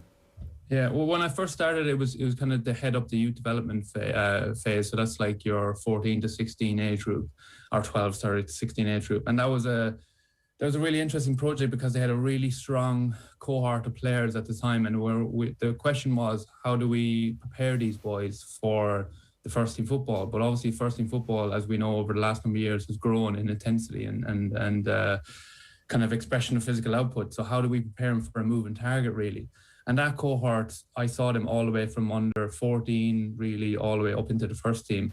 And that cohort was of your Phil Foden. That was his age group, and it was, you know, it was not just Phil. It was Jadon Sancho, it was Brahim Diaz, and many other players I worked with, and it was kind of ensuring that they had the right program, if you like, that when they get their opportunity, that they're prepared for the outputs that the Premier League, has. So I guess that was the project of Man City, really, when I was there, and I was fortunate enough to work across so many different age groups, from your, say, under 12 all the way into the first team, get experience going away on first team on tours to America, and working also with the women's team. So, in a club, what's such an open-minded club, we'll say, I was fortunate enough to kind of work across many different age groups and different squads. So, yeah, very fortunate. What was the answer to that question about preparing them for first team football? What was the what, sorry? What was the solution to preparing them for first team football? Was there a common thread in the programs that Diaz, Foden and Sancho would have had? Yeah. Well, what you recognise is that you kind of reverse engineer the process, if you like. So you can predict from the history, where the Premier League is going, for instance, and that's what we did. We saw the trends that were happening, so we kind of pitched into the future what you can do it from a physical point of view a little bit more than anything else. Tactics and technical models may change over time, and trends come into the game, but the physical stuff is a little bit more concrete in that way, and we kind of predicted where it might be. So we reverse engineered the whole process then, and what needs to happen at under 15, under 16, under 18 for us to make sure we are bridging the gap physically. And then you obviously break down some of the components of the game, which is very important, and movement becomes a big thing. So it's fine having the strength and power and sort of the physical attributes maybe that you can possess and measure in the gym, but if you can't translate them onto the pitch, you're not gonna see the benefit. So it was breaking down movement. So when it's like about movements like acceleration, deceleration, jumping off one leg, turning, changing direction, crossover in front, all these positional kind of movements that are required for football, or for footballers to be successful, and make sure they're part of the program, and teach them every day, because movement is a skill, and a skill, if it's going to be developed, needs practice. So we had a conscious decision to make sure we were teaching movement. As opposed to strength. Sorry, this is really interesting. Strength was part of the program also, but there's a gap, I think, between the gym and the strength and all that stuff, and then into the game, because you can get someone as strong as you like, and that maybe helps them produce more force, but how they apply the force is so important also, and how they apply the force is donated really a little bit by their movement capabilities, because if they don't move well, if they're not coordinated beings, they can be as strong as they want to do, as they want, but they can't coordinate that onto the pitch, because strength is great, but strength with coordination and power development in the most way is the best way. You see those sort of slim guys who can do massive output on a bike, for instance, and just to make it very simple. And it's the coordination of their power and the coordination of their timing of their muscles and the firing, which exerts the force. Now, if you were to get them to squat, they wouldn't be able to squat half as heavy, but how can they translate their performance onto the bike? And it's a lot to do with movement and coordination and that sort of thing. Well, it's just like, and not to talk about any individuals, but like Phil Foden looks very slight compared to, I guess I'm trying to get to the point, like 10, 15 years ago, there's a possibility that they wouldn't have put somebody like Foden or Grealish in the team when they put Grealish in the team, because he's too slight, he's too skinny, he won't be able to withstand the rigours of it. But actually, if the focus has been on movement and getting out of trouble and being able to glide, then you don't spend all the time bulking him up, because ultimately he's going to grow into his body part of the aging process will look after a lot of that stuff as opposed to the movement stuff, which if you get that in early, then he's going to have that base rock forever. Exactly. Yeah, agreed. And I think we're learning more and more about that and how that translates to performance. I think there's been misconceptions before about what physicality is, and sometimes we think it's stature or muscle mass or size, but physicality, presents itself in many ways. And in a game like football, I mean, rugby's different, of course. Different sports are different, but football is not about that. If you went through the Man City team who dominated the best league in the world, pretty much. Go through that team and you'll see they're not big guys. They're not, they're strong and they're efficient and they can move well. But yeah, they're not heavy guys, they're, but there's a reason for that, I guess. Like we've seen, obviously, Foden, who's an unbelievably gifted footballer. But from your perspective, did you see an equally gifted athlete when it came to his physical attributes? No, like everyone, he had to work. He worked on everything. He was gifted, but Phil was the most determined man I ever met. He would, in a yo-yo test, he would run till he dropped dead. He would run till he got sick. He just never gave up. He always had the ball at his feet. He had the mentality. It's incredible. I loved the game. So yeah, he worked on everything. You see posts he put on Instagram now, like his house is not complete, but his backyard has got goalposts and AstroTurf set up. So that's the first thing that got set up. Not his garden or his windows or his house or his car. It was the house, and there was the goalpost and the Astro at the back of the garden is what went up first. You know what I mean? This guy lives and breathes football. Can I ask then, obviously it's a vastly different game and there's simply more physicality and more brute force required in Gaelic football, for example. But have you seen a situation in GAA where they've gone too far with the weights and that actual application of certain aspects of strength and the sort of exercises you're talking about with Manchester City, that GAA is lagging behind a bit on that front? I don't know. I think if you look at the GAA, it's definitely increased over the years. There's definitely gone faster, quicker. Athletes are more stronger, robust, everything else. But I do think there is, and I'm sure there's an element of movement required as well. I mean, if you look at the most extreme ends of the sport, catching and feeling a ball with forces coming behind you, have to land on one leg, turn and score or lay off a ball or whatever it might be, requires a lot of good movement efficiency. So they have to be practiced, of course, but there's always room for strength and power. It's not the. I think sometimes when you talk about these things, it sounds like we're trying to polarize them and say one is better than the other. We shouldn't be doing one, or we shouldn't be doing the other. I think it's recognizing the athletes in front of you and where the biggest bang for, the biggest performance gap is. And that's the most important thing. And then look at the sport. What does the sport require us to be? Some sports, it's a physical game. So, having a bit more mass does help football, because there is that more contact than there is in soccer. You know what I mean? So I think if we're totally tilted towards just lifting heavy weights and not considered about movement, then maybe we are missing a trick. But it's not that it's problematic in its own right. You've been involved in drawing up a return to play plan for the GAA, and that's essentially why we're talking to you this morning. There were significant injuries, were there, after the last return to play? What was the impetus behind coming up with this? Yeah, I think that was a big driver. I mean, you look across the whole world of sport, really, and the Bundesliga released a study to show that after a lockdown, I think in the first game, 20% of the injuries in that season almost happened in that first game back, and that is just a real indication that how we train and how we prepare for sport really matters. And if you're doing a lot of, say, fitness type of work, which I would say is running and straight line stuff, but you're not doing much conditioning, which is the other side of it, which is the more sport-specific or task-specific conditioning, which you kind of only get really with teams and stuff like that. I think you're exposed, and we saw the injuries happen in other sports as well. I think there was no different for maybe DJ in many ways. And I think what also happens is you got players dying to play and back playing, and they're very excited and everything else, and everything's great, and coaches really wanting to coach. And you got that perfect storm of high energy and doing too much too early can lead to injuries, basically. And I think the message from us really is and there's PDS on the GAA Learning website. It's a fantastic resource. The program's on there. The tips of how to return back to training is on there. And it just gives you a whole host of things you should look out for. And it doesn't give you drills or sets and reps and all that necessarily. It's just more tips for coaches to take autonomy and really kind of get some key principles across in their coaching.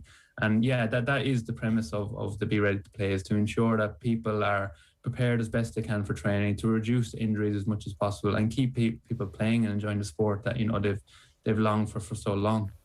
Have the GAA players got enough time to get up to speed and avoid those injuries before the league? Yeah, I think so. So the club players really have this Be Ready to Play program has been running now for 10 weeks, and it's going to continue to run for a long period of time. So anyone can log into this, and there's youth, there's adult, there's advanced programs. You know, so there's 3 programs across male and female, and for different sport. If you know, it doesn't matter if you're hurling or football. There's a program in there for you. And, you know, you can start at the start, and maybe familiarization, a few weeks might help you as well. But that athletic development, which is designed by a lot more people than just myself and Annie, who does the youth stuff, you know, Des Ryan and at Satanta College and Liam Hennessy, and also in the GAA, there's been such input from so many great people who know exactly what they're talking about. So the program was a holistic kind of decision to make, and you know, on there is everything you need. So the athletic development program is like 4 units. So it's got strength and power, it's got speed and agility, it's got endurance, and it's got stability and mobility. And it talks you through when you should do those programs and how often you should do them in a week. And I think if people are doing those Be Ready to Play programs, and then they are following the guidelines, I think there's a lot more less chance of injury happening. And you don't really want that. You don't want to take this one big step forward and have to take 2 backwards. So it's really just take it. The analogy I'd probably use is like, you know, if you haven't ran in a long time, it's just a silly analogy, is that you wouldn't go out and run your fastest lap or your biggest distance in the first run. You take your time, and that intuition that we all have should come into the coaching and even into the players. Just be steady with the progress, take your time, enjoy it, of course, but you know, there's no need to break records in week 1 or week 2, you know. Yeah. Shane, good stuff. Thanks a million for joining us this morning. That's really fascinating stuff. Oh, thank you. Thanks for having me on, guys. It's Shayne Murphy there, and we'll obviously tweet out a link to that. But as Shane said, there are great resources available on the GAA website, and this will obviously translate into the other sports that are coming back at the moment as well. A return to play program. They're supported by the GAA and Satanta College, and they've got webinars on nutrition, coaching, etc. So that was really interesting. OTB AM live in association with Gillette. Good morning. Start with Gillette, giving you the confidence to tackle the day ahead. I'm going to tell you what's coming up on OTB Sports Radio today. It's Michael Eoin in an interview talking about life after football. Our Mount Rushmore is Cork. Our retro panel is losing the dressing room. How many times that's happened. And OTB Gold is Dennis Ogie Moran. A great interview with Ogie about his career as well. So that's coming up across the day on OTB Sports Radio, which you should be listening to on the OTB Sports app, or you can get it on your Alexa as well. We have Rhys McClenaghan coming up in just a moment. Andrew Mangan coming up at 9:30 on the proposed Arsenal takeover, coming up around 9:30. Up next this morning, it is Irish artistic gymnast Rhys McClenaghan. OTB AM. This is OTB Sports Radio. This is OTB Sports Radio. We did all of this ourselves. And when grants became available through the European funds, because we had very high capacity at clubs, in the Dungiven club, lawyers, accountants, people involved in politics at a higher level, we were able to harness all of that capacity to make sure that we got what was owed to us. And this sort of notion out there, we took the Queen's shilling. Let me be absolutely clear about this. The Queen has taken everyone's shilling. Off the Ball, Saturdays from 1 on OTB Sports Radio. Listen live on the OTB Sports app. Sean, what's that thing going round the garden? That is our new Husqvarna Automower. Automower? Yeah, it's a robotic lawnmower from Husqvarna. Cuts the grass automatically, has GPS tracking and an app. Even works in the rain. I just thought, why spend time cutting grass when I could spend it with the family? Great! You can put the dinner on, so... No can do, love. Have to paint the man cave. Husqvarna Automower. Never mow again. Learn more at husqvarna.ie. OTB AM. With Gillette, put your best face forward with our new and improved razors. Okay, so as you probably know, Rhys McClenaghan was the first Irish gymnast to qualify for the Summer Tokyo Olympics. He's also been unleashing his talents behind the scenes to help design the men's gymnastics Team Ireland kit, which will soon be released.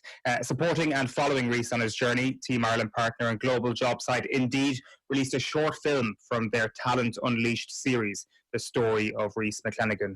It's worth checking that out on YouTube. We'll fire a link up on our social media account as well. Rhys McClenaghan, as you can see, is with us. How are you, Rhys? Yeah, I'm not doing too bad. Tell us about designing the men's kit. What's this about?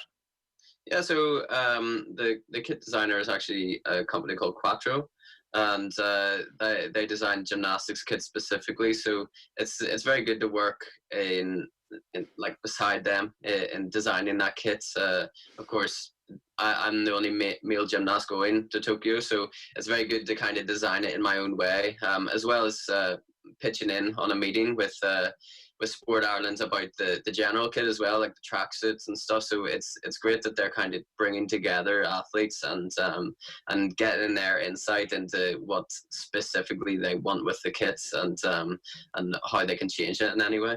Is design something you've always been interested in?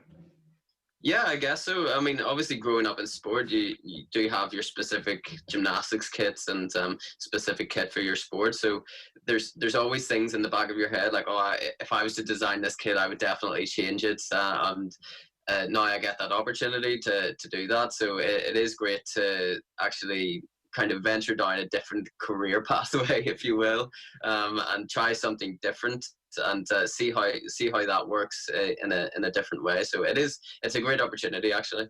When you're doing things like that, when you're pouring your energy into things that don't involve gymnastics, do you get a different buzz off it? Yeah, definitely. I definitely use aspects that I've learned from gymnastics. I think I do that in everything in life outside of gymnastics. I kind of refer it back to what I'd learned in gymnastics growing up. But it's a different environment. It's a challenge, and challenges is something that I take on head on. So it's good to kind of step out of my comfort zone and take on new challenges like that. I was watching a few of your vlogs, speaking of this, and when I started watching them, I was like, who's editing this for Rhys? Like, these are really good. And then at the end of one of them, you were like, oh, actually, I found the editing pretty easily. You're not too bad at the vlogging, as it turns out, on both sides of the camera.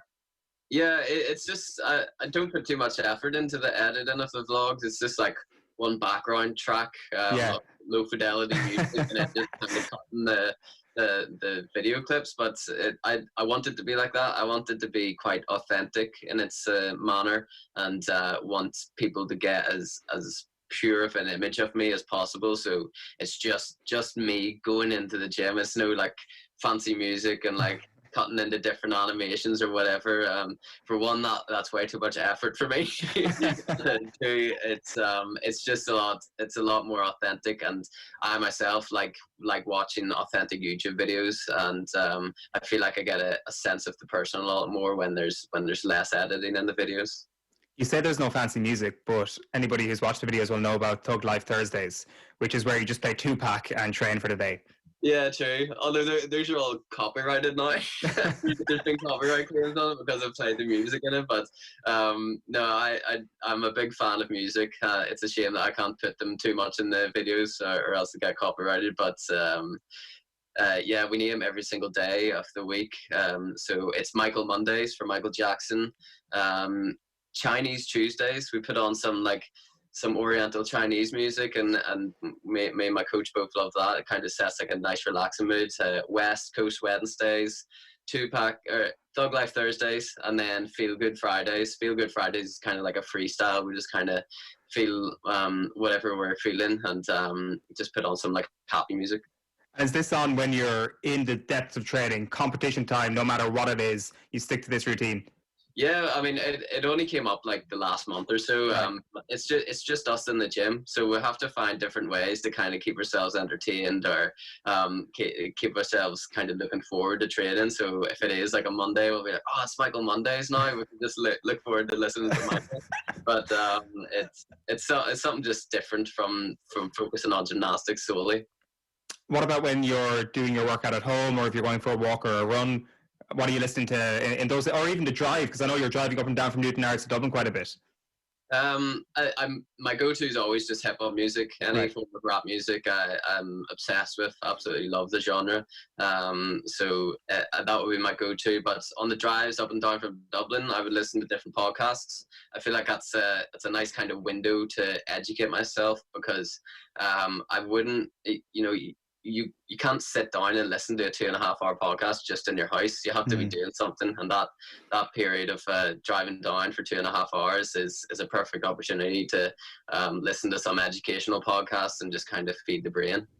I find you can't be doing something too complicated, and sitting in a car, in your case going down the M1, is just a perfect time to do that. So what are you educating yourself with on those drives?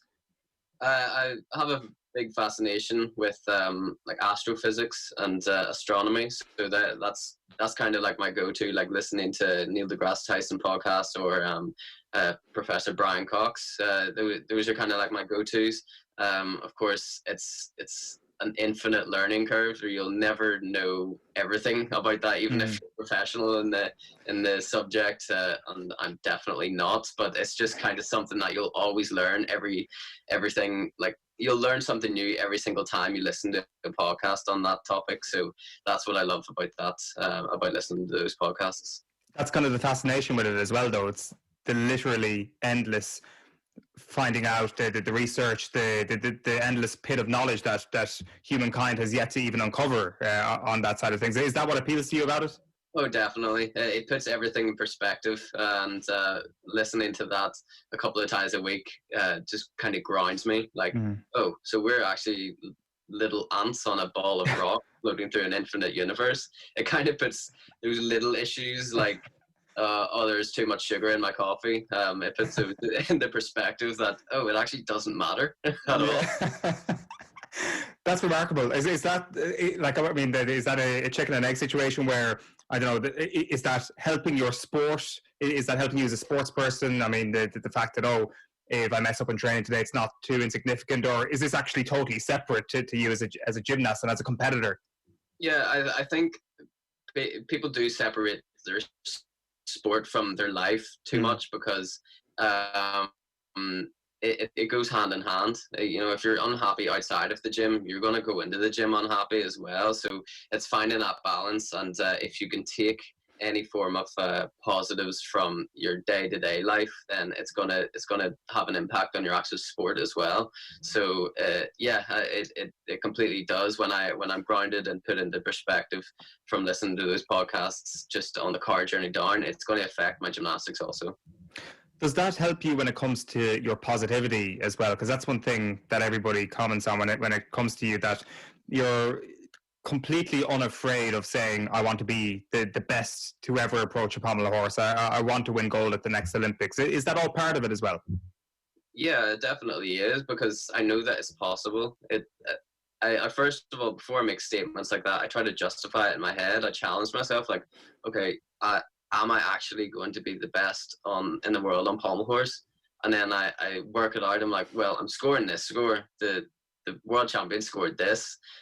I can completely beat this guy, and it's all justified in my head. I'm not just kind of coming out and saying these delusional quotes or just being right out there to try and get attention or anything. It's a complete possibility that I'm going to go to this Olympic Games and win gold, and everybody in the gymnastics community knows that more than anything. I think it's just about kind of trying to let the general public understand that too. And that'll come with more gymnastics being on the TV, and like it was from this past European Championships. It was on RTE. I think people just they pick up on new sports like that straight away. And even from watching European Championships, I would say that people knew that I was the best in that final, but I just didn't pull it off on the day. Yeah, we might get into that in just a moment, but that idea of justifying what you're saying, like, nobody thinks you're delusional when you're saying it. I think a lot of people just are used to hearing Irish sports people, even if they are the best in the world or are potentially a world beater, playing down their chances because they're afraid or something. Why do you think that is, that Irish people tend to play down their chances a little bit, even if they are totally justified to say, listen, I am the best? I think it's a little bit of a weak mentality to do that, because it's almost given them like a fallback, so that when maybe something doesn't go their way in a competition, then it's like, oh, well, I was just happy to make the final, as I said before this competition. Whereas they really wanted the medal, the gold medal. And that's something that I'm not afraid to say, because that's something that I'm always aiming for. I'm completely honest when I talk about winning gold medals and talking about my gymnastics full stop. And I think that is definitely becoming a thing of the past, though, kind of downplaying your performance. I'm hearing the Irish hockey girls sitting beside me in like, say, live press conferences or whatever, and saying, yeah, we're going there to win gold. And I'm turning around and being like, yes, that's what we should be doing. I'm hearing the taekwondo athlete Jack, he's saying, I want to go there and win gold. It just seems like all these younger generations, and even you know, it seems to becoming a thing of the past, downplaying your performance like that, and people are starting to realize, oh, I can actually sell myself by saying I'm going for gold. And you're seeing more and more athletes saying that, even in the gymnastics community. You know, the standard is completely changing, with the likes of Adam Steele and Emma Slevin making the all-around final at the Europeans for the first time ever in Irish history. That's their new standard. They're wanting to not just participate in European Championships, they're going there to try and get medals and trying to make finals. So it's definitely becoming normalised. This may be a bit of a leap on my part, but does the element of being from County Down even change things? Because like this is just something that popped into my head because we were doing a Mount Rushmore series on the show last year, just to try and pass a bit of time during lockdown. And when we got to County Down, it was absolutely insane, the talent that county has. I don't think many people appreciated it, but like you had George Best and Rory McIlroy straight away, first two heads up there. I'm not sure, as I say, it's probably a bit of a leap on my part, but that idea that you're growing up in a place where your local sports heroes are not only local sports heroes, they are global icons. Yeah, and I think that's very important for younger kids to see that. Of course, I was young watching Rory McIlroy out there winning Masters and stuff. So it's so impressive to see somebody that's just 10 minutes down the road being the best athlete in your field. And it sparks that kind of inspiration. And I always said it when I was younger, like, oh, I'm going to be that athlete that is up there and the best in the world. So yeah, I think you're completely right in saying that there is a certain mentality in maybe County Down or in any other county where there's been predecessors that have been incredibly successful in their field that have inspired the next generation. It shows how powerful sport really is at inspiring the younger generation. Can I ask then specifically who was your inspiration? Because you mentioned Adam and Emma there, and I'm sure Adam maybe points to you from the last couple of years, but certainly the next generation beyond the three of you will point to you three as the trailblazers in the sport, people who actually said, no, it's not okay to just be competing, we want to win. So who is it for you that you look to? So there wasn't many predecessors, of course, in Irish gymnastics to look to. So I had to kind of look outside the box and look at different sports. So the likes of Carl Frampton, Katie Taylor.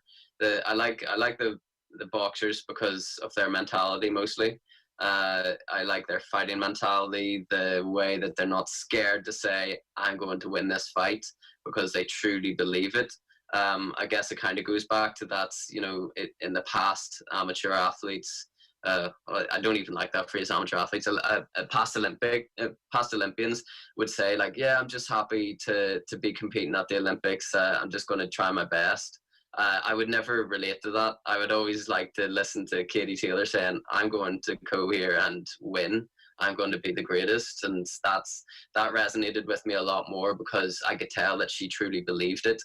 And I think, yeah, I'd say the likes of Katie Taylor, Carl Frampton, Rory McIlroy, of course, anybody close to home, it's always a great inspiration that I took from them. So what do you take from the last couple of days then to ensure that you compete at Tokyo? What are the lessons once the dust has settled on the European Championships? Well, I first of all need to heal up my wrist. Because the day before I flew out to European Championships, I just sustained a wrist injury in one of the conditioning exercises I was doing. and it's just one of those unfortunate things. Like I was doing a media day a week before that happened, and actually like 3 days before that happened, and I was sitting there telling everybody my body is 100%. I'm going to my physio every week and having nothing to report to him. But one day before I fly, of course, that's when I sustained a wrist injury that I struggled to put pressure on. So we rested it for 3 days and had about 2.5 days until competition after that, where we were just kind of easing ourselves into it. I don't think people actually quite realise that you would have won at the weekend had you gone to an easier routine. I think was it that stark? Yeah, I could have done a much easier routine. I could have downgraded by a lot, but it wasn't really about doing an easier routine at those Europeans. It wasn't even necessarily about winning. Of course, I would have wanted to win, but it was about putting out a routine that would be one of the best scores in the world, if not the best score in the world at the time, and the best routine at the time. So it was much bigger than European Championships. It was thinking about Olympic Games. My coaches used the analogy of making it like a presidential campaign. So we were just saying like the podium training, so the training in front of the judges was like our live debates, and the qualifications was like the final voting day. But we just didn't, unfortunately, have it pay off on that day. So it is like a campaign. It's like a campaign to prove to everybody, like, this is the routine that I can do. And of course, with gymnastics being a subjective sport, you almost need to get that high score into the judges' heads so that they're not scared to give you a very high score at the Olympic Games. That's really interesting. I had never thought of it that way. So it's not just about your own mentality, it's also about your own reputation. Yeah, it definitely is. And you see it in gymnastics, and it's a part of it because it is subjective, the sport. Then it's about trying to prove yourself every single time you go out there and compete. It's not just about getting through a routine or anything. It's about showing the judges, like, this is the execution score I can score even when I upgrade my difficulty. And it's really about creating that campaign for yourself. Yeah, it's remarkable. So they see you as Rhys McClenaghan, the guy who, if he doesn't get his high score, it's because he's going to fall. It's not because he's not going to try it, or it's not because he's not going to execute something amazing. Yeah, exactly. And our mantra always, myself and my coach Luke, is be undeniable. And that's where you take out the subjectivity of it, because it's undeniably the best in the world. And we want to have an undeniable routine to put out there, because we don't want it. It's almost similar to fighters saying, I just want to get the knockout, because I don't want it to go down to the scorecards. I don't want that subjectivity. We want to have a knockout routine that is just undeniably, the judges sit back and go, oh, well, he's won. And they've only got a couple of deductions written down on the page, whereas everyone else has over 1 mark deductions or 2 marks deductions. Yeah, it's fascinating. Was it good being back in competition? Because I know it's been, was it Stuttgart the last time you actually competed? Like, do you have to go that far back? Yeah, it was that far back since I competed. It was nice to be out competing again. It taught me a lot of things about my physical reaction to competitions. That just a little bit of extra tension in your body when you're competing, the way your mind works. And I was actually happy with how my mind felt during the competition. It felt just as it did, like, a little bit nervous on the lead up to the competition. And then as soon as I present to the judges, my hands go on the pommel horse. It's just like I'm back at home. It's like, okay, we're on a pommel horse that I've been training on. Let's do this routine that I've been training as well. So it did feel, it gave me a lot of comfort to know that as soon as I present to the judges and do my routine, start my routine, it's just like doing it at home again. And how is the wrist now, a couple of days out? It's getting better every day. So we're just going to continue to rest. It's not do any exercises on my hands for now, which is hard for a gymnastic course. But the main thing is just to rest up this wrist. So hopefully by Monday, I'll be able to do everything I can on this wrist and get back into the gym and be better than ever. What is the routine looking like for the next 3 months, 2.5 months, I guess, in the lead up to Tokyo? Is it a very solid thing that you know your routine?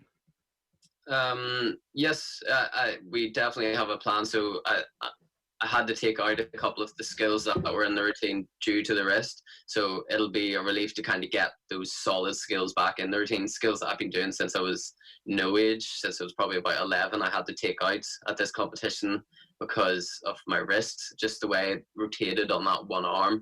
It was very uncomfortable and very painful. So we had to take it out. And it'll be a lot nicer to have those skills in the routine, because it just gives a very nice baseline. It increases the difficulty, and it kind of makes the routine like it's always been. That confidence, stable and reliable routine that I'm always able to pull off. For sure. Are you confident? Where are the confidence levels at after the weekend? They're higher than ever, because I know that everybody in that European Championships, they didn't perform well. Granted, I didn't perform well, but I truly believe that if everybody had done their best routine, I definitely would have come out on top. If everybody in that competition, qualification, and finals done their best routine, I would have 100% come out on top. And I know that I didn't pull it off on the day. I understand that, but it kind of just shows that where I am in Europe and in the world, even with the current Olympic champion being there, he fell off in qualifications, and his routine isn't impressive to me anymore. It used to be years ago, but now that my standard has changed, now that I've refined my routine to almost the best of my ability, there's always room for improvement, but I know that I'm definitely, by a long shot, one of the best in the world. It's really exciting listening to you, and it's going to be a really exciting few months, Rhys. Just one last thing, I guess, going back to what you were talking about, trying to educate yourself on science and astrophysics. What is your next step in this? I didn't think this would be the note we'd be finishing on, but in terms of feeding your brain, is science something you're interested in away from the horse? Is it something that you'd like to pursue? No, it's just another challenge outside of gymnastics. I get entertained by challenging myself, whether that be, I don't know, starting to play golf again, just studying. I wasn't big in school. Like I didn't like school at all. And then as soon as I left school, I started to enjoy reading and then enjoy learning more, because I framed it in a different way. It was no longer read these 3 chapters for homework overnight, because then it would be me thinking like, well, I don't have 2 hours in the evening, I'm busy training, so I just wouldn't read the book, and it would make me despise reading. But as soon as I now have time and I've learned how to actually enjoy the learning process and not have it be a chore of any sort like it was framed in school, I've really taken it in my stride and learned how to challenge myself in the ways I like to be challenged in terms of learning and educating myself. You mentioned Brian Cox on the podcast front. What are you recommending on the book front? On the book front, Astrophysics for People in a Hurry taught me a lot. That's by Neil deGrasse Tyson.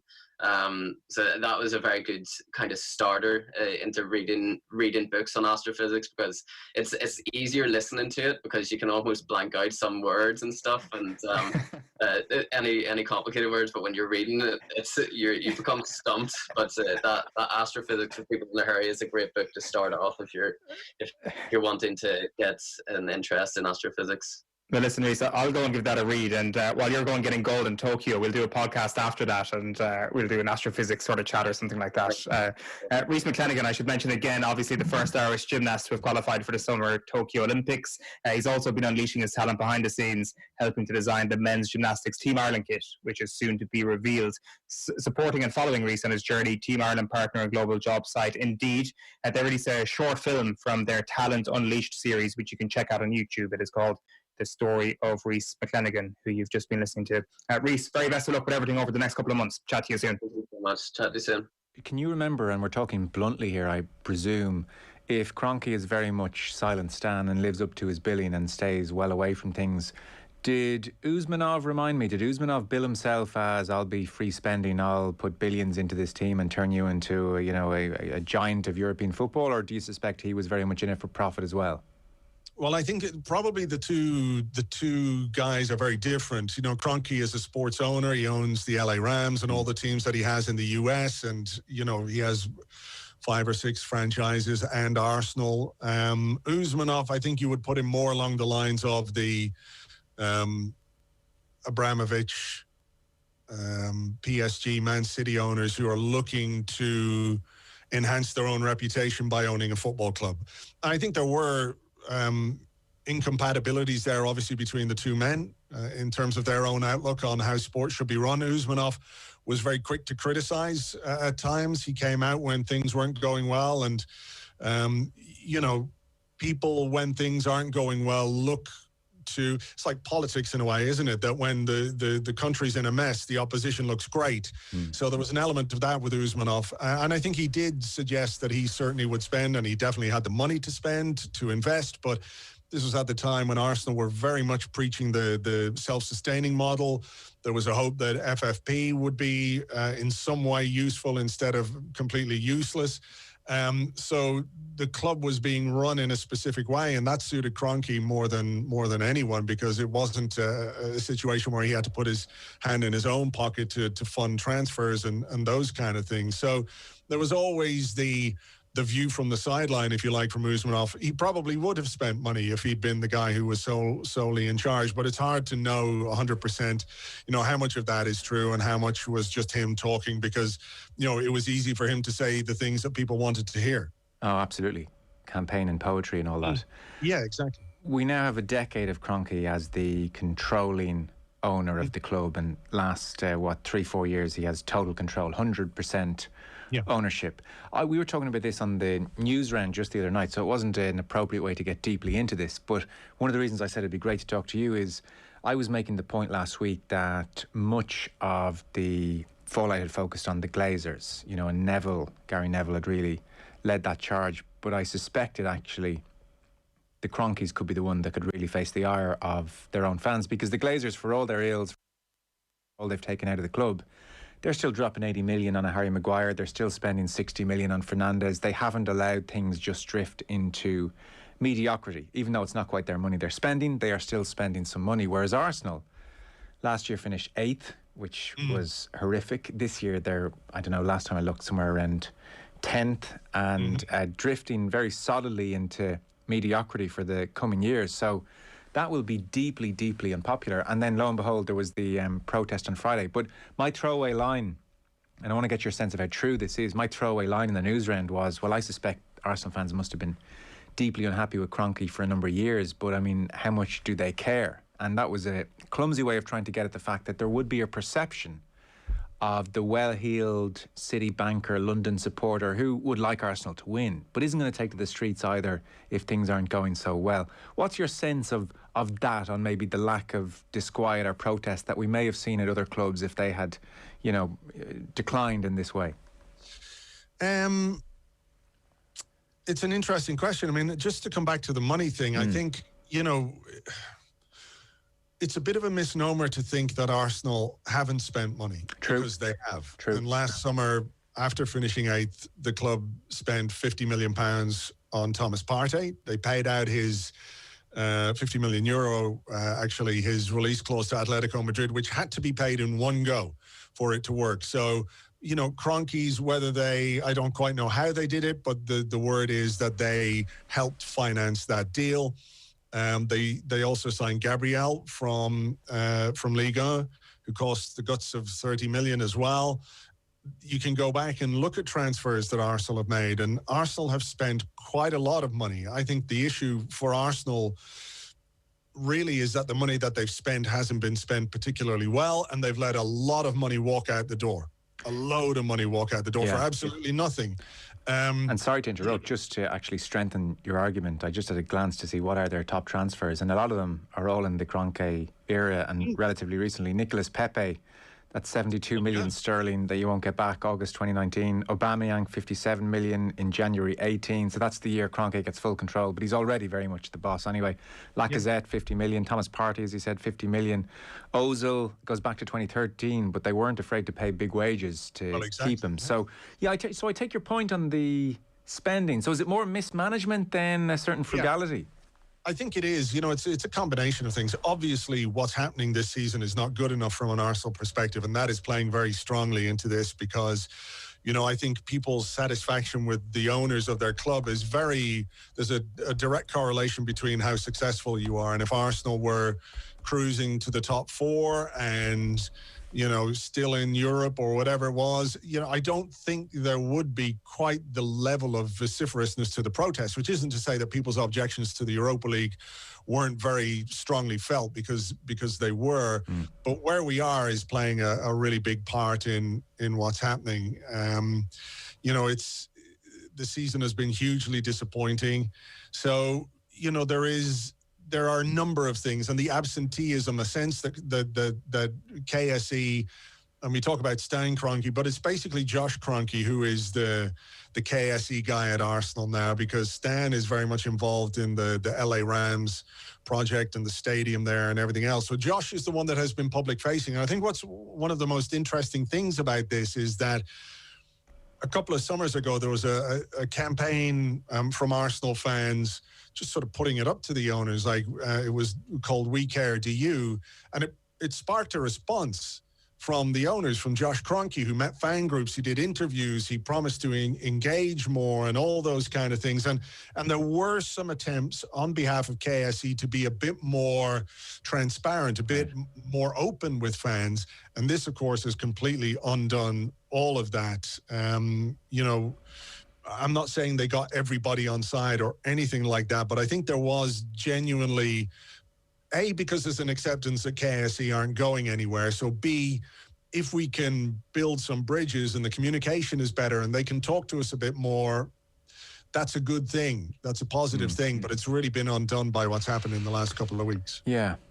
I guess when you reflect on how it all happened, there was a lot of muddying of the waters. This wasn't straightforward. So, as you said, you've got the Usmanov versus Kroenke thing going on, so that's going to cause its own level of dysfunction. And then, like with Ferguson at Manchester United, the Wenger era is unique, really, in modern football. So once he goes, there's this huge vacuum that has to be filled. Your sense of how that has been filled, because, you know, just trying to keep track of everything which has gone on there. Edu is in there now as technical director. There was Gazidis, who left for Milan. That was in 2018. There was Raul Sanelli, director of football, who left. And see, I remember, Andrew, when Sven Mislintat arrived as head of recruitment and ultimately only lasted 14 months, and he left February 2019. That felt very much part of the Wenger going vacuum fallout. But he was billed as, you know, this is the guy who discovered X and Y and Z. He is going to revolutionise Arsenal. It's a bit like what Liverpool have done with their transfer committee. This is the post-Wenger era, getting up to a very exciting start. And obviously, as I said, he only lasted 14 months. So this vacuum that Wenger leaves in the same year that Usmanov is turfed out effectively, and then they haven't handled that, it seems, very well. Maybe understandably, because it's probably difficult to handle. But what's your sense of those 3 years post-Wenger and trying to move different pieces across this chessboard behind the scenes? A lot of power grabbing and politicking, I suspect. Yeah, I mean, look, it was always going to be a difficult transition from the Wenger era to the post-Wenger era, because you were having to do something completely different. Wenger was a manager who had control over so much at the club, and that's not the way managers operate these days, not the way head coaches operate. They don't want to do all that kind of stuff. So you have to go with a different model. And look, the appointment of Unai Emery was a surprise. It was, it's not one that still makes a great deal of sense to me, given what had happened and how it happened. But, you know, at least there was this structure put in place where Gazidis was going to be the chief executive.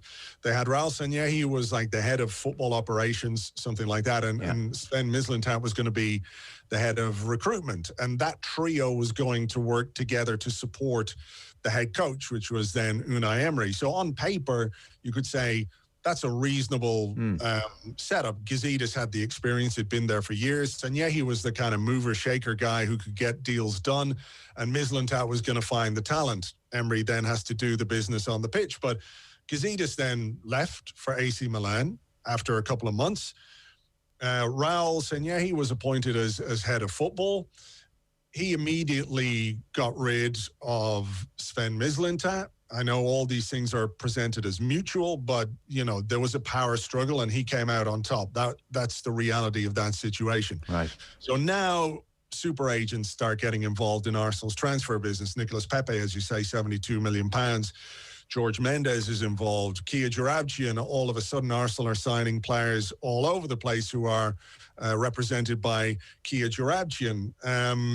You know, I think when I got to be careful with how I say this, but I think you leave yourself vulnerable to opportunists when you just put people in charge without sufficient oversight. And I feel that's what happened with KSE. And that's what happened in that period of 18 months, 2 years after Wenger left and Unai Emery got fired.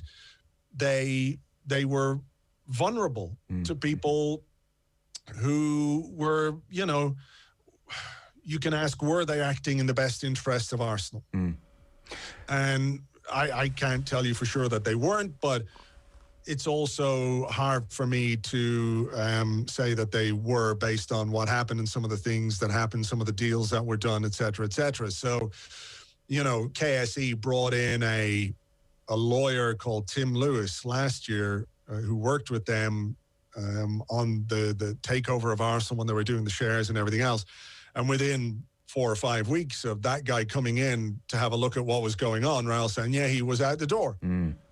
On the eve of a new season, on the eve of, you know, in the middle of the most difficult transfer window that anybody has ever seen, they sacked the head of football, you know, leaves. So, you know, there have been a lot of things in the last little while that have gone wrong. And it's hard not to look at their I'm going to say absenteeism, but their distance from the football club as a significant reason as to why that happened. Yes, that they don't probably have a feel for the power relations and the various politicking which might be going on. What's your sense then, Andrew, now of who has a hold of the club now, or who has Josh Kroenke's ear now, or is there still maybe a vacuum? No, I don't think there is. I think that, look, things have not been very good under Mikel Arteta this season, but he did win the FA Cup last season. I think, you know, criticism of Arsenal's performances this season are more than merited. I have a suspicion that Arteta's job could, not saying it definitely does, but it could depend on what happens in the Europa League. If Arsenal win it, I mean, it's an amazing thing to win a European trophy, which hasn't been done since '94, and then you get into next season's Champions League. I do think they have quite a bit of faith in Arteta and Edu to a lesser extent. Those guys, what I would say about Arteta is that the consistent message from him is that he knows things are wrong. Things have got to be put right. You know, there's been a lot that's been bad at Arsenal for quite a long time.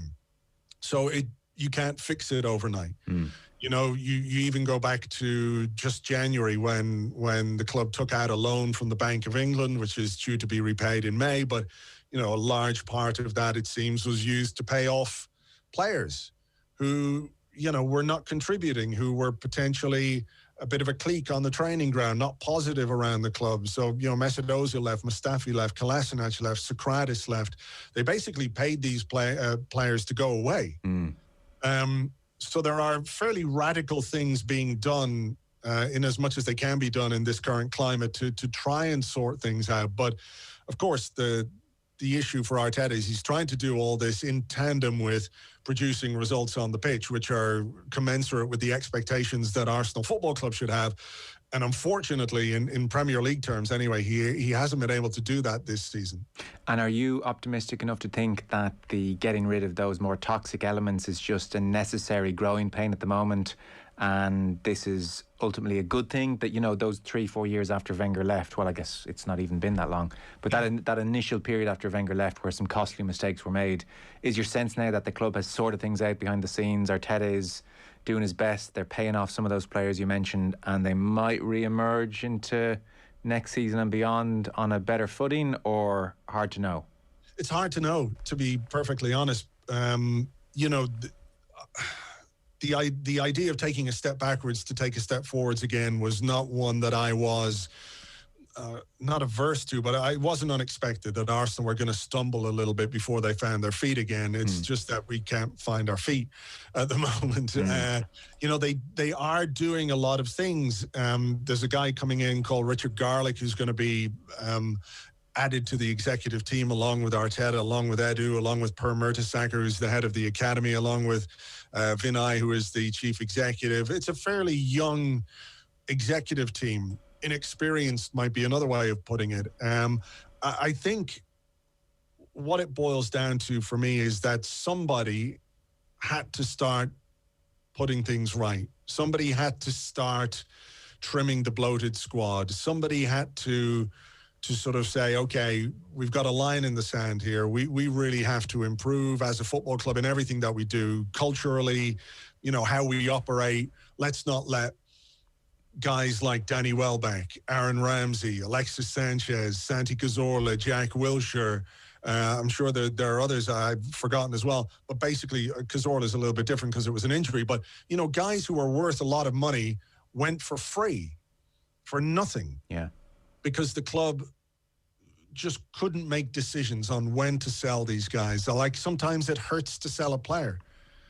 But sometimes you have to take that pain in order to get the money and reinvest and everything else. So there's a lot of things that they have to get on top of, you know. Kind of amazing that was allowed to happen when, if you asked a lot of Arsenal fans, I suspect, about Kroenke, they would point to the fact he doesn't put his hands in his own pocket here and isn't shelling out big money for players and is, you know, well, I mean, geez, somebody else could argue this is a sustainable model whereby the club will pay for itself, is his point of view, as opposed to ending up like Real Madrid and Barcelona. But it's funny that they allowed all that money to just flow out of the club like that if they're so on top of finances, supposedly. Well, supposedly. You know, I think you know, they have to have a reckoning about how they deal with players and player contracts. And, you know, it's difficult to know what the market is going to be like this summer and how much money is going to be around. You know, we've seen what's happened with this Super League thing and why the likes of Real Madrid and Barcelona are so desperate to get into it. And even Arsenal, you know, there was no... there was never in the 48 hours or 72 hours or however long it rumbled on, you know this, you covered it, I'm sure, as much as anyone. There was never from anyone any sporting justification as to why this thing was going ahead. And is your sense of Kroenke, because I have a good feel for a lot of the other owners, especially in England, and, well, I guess Agnelli is fairly transparent and the Spanish club's transparent. I wasn't as sure with Kroenke. Like, it could have been everything from complete disinterest, you know, like, yeah, whatever, I'll go along with it. Like, is he a money man? Is he in this to make money and take money out of the club and flip this club for a couple of billion down the line? And we'll come to, you know, potential takeover. But is that your sense of Kroenke, that the attraction here is financial purely? No, I don't think so. I think if you're a billionaire and you're looking to make money from football clubs, you're kind of in the wrong business, unless you are, you know, as you say, going to flip it somewhere down the line. I don't think that's necessarily what he wants to do. The message that has consistently come out from people who are in contact with KSE, and I think we had David Ornstein talking about this over the weekend, is that they do not sell. They have no intention of selling. They don't sell their assets. They don't sell their clubs or teams or franchises or however you want to call it. It might be a case that, you know, I feel like our Arsenal's involvement in the Super League was, you know, their justification was we don't want to get left behind. But you know, what it does is it just ring fences the value of the club. Yeah. Is he taking big dividends out every year? No, he hasn't, in fairness. Well, there were a couple of years where he took a consultancy fee. And that was, yeah. 3 million, though. That's nothing, you know. 3 million a couple of years. But it went down badly because none of the shareholders previously had taken dividends, even if some of the shareholders then made a lot of money by selling their shares, of course, to Kroenke and or Usmanov, whoever it was that they sold to. So it's not like he is leeching 25-30 million pounds a year out of the club. I don't know what that would do for Stan Kroenke's bank balance anyway. It would just be piffling. It'd be like you and me taking 50p out of the till. You know, it's not going to make him any richer than he already is. So I don't think this is a thing where the end game is, he's going to build the valuation of the club up and, buy an island somewhere because he can sell Arsenal. He's already got a huge ranch. He's got everything he wants. This isn't about just making money for him. So, that leads to the question, where do we go from here under Kroenke? But I think the bottom line, as far as I can see right now anyway, is that Kroenke isn't going anywhere. Yeah, so that does suggest, because the Glazers, obviously, their intentions are obvious. That with Kroenke, that more suggests incompetency to explain the last couple of years. Because it's very easy to paint a narrative of Stan Kroenke is in this for the money. He's quite happy for Arsenal to just muddle somewhere mid-table Premier League where he doesn't have to spend a lot of his own money or any of his own money, and it's still an incredibly nice asset to have, and maybe he takes a bit of dividends here or there. That was kind of what I had been suspecting, but listening to you now, it doesn't sound like that. But then it's almost just drifting through incompetency and not getting a hold of the club and putting the right people in the right places almost. Yeah, I think... Look, you're not too far off the mark when you say he thought that Arsenal was just going to drift along, because one of the things that Arsenal had under Arsene Wenger until right at the very end was huge consistency in terms of where they finished in the Premier League. It was always in the top four. Yes, always. Yes.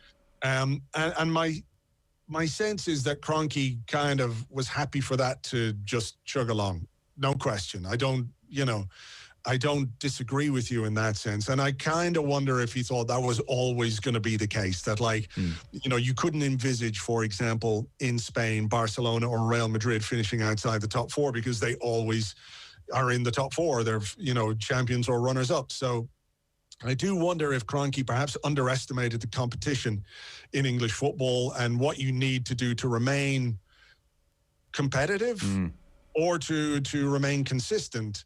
So I think he kind of thought it was always going to be like that. And in the last couple of years, I'm sure they've realized that there's a lot can happen in English football. Remember Chelsea finishing 12th one year. I know they went on to win the league the next year, but it can happen where, you start to tumble backwards. And Arsenal have been going backwards, and particularly since Kroenke took 100% control, there is a direct trajectory from their 100% ownership and Arsenal's final league position in the Premier League. Now, it's a short sample size, I guess, in that it's only 2 or 3 years, but, it's unmistakable at the same time. Yes. So the question now is, what are they going to do, and how are they going to correct this, and how are they going to make things better? And that remains to be seen. Yes.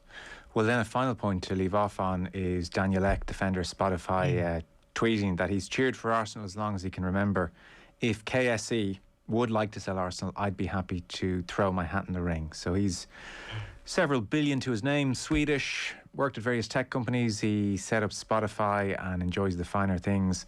Now, on his Arsenal fan routine, not that Twitter is everything, we can mistake it sometimes for everything, but if you just go by Twitter, this supposed Arsenal fan doesn't follow Arsenal or any of the players, and in well over a decade he tweeted about Arsenal twice. So his beloved Arsenal may just be more of a casual acquaintance. Here is Philippe Auclair. He was on OTB AM this morning, and he was asked about this reported takeover by the Spotify owner. Here's just a quick clip. Interested in where you think this goes next, particularly in the context of Arsenal, now that you've just mentioned it there.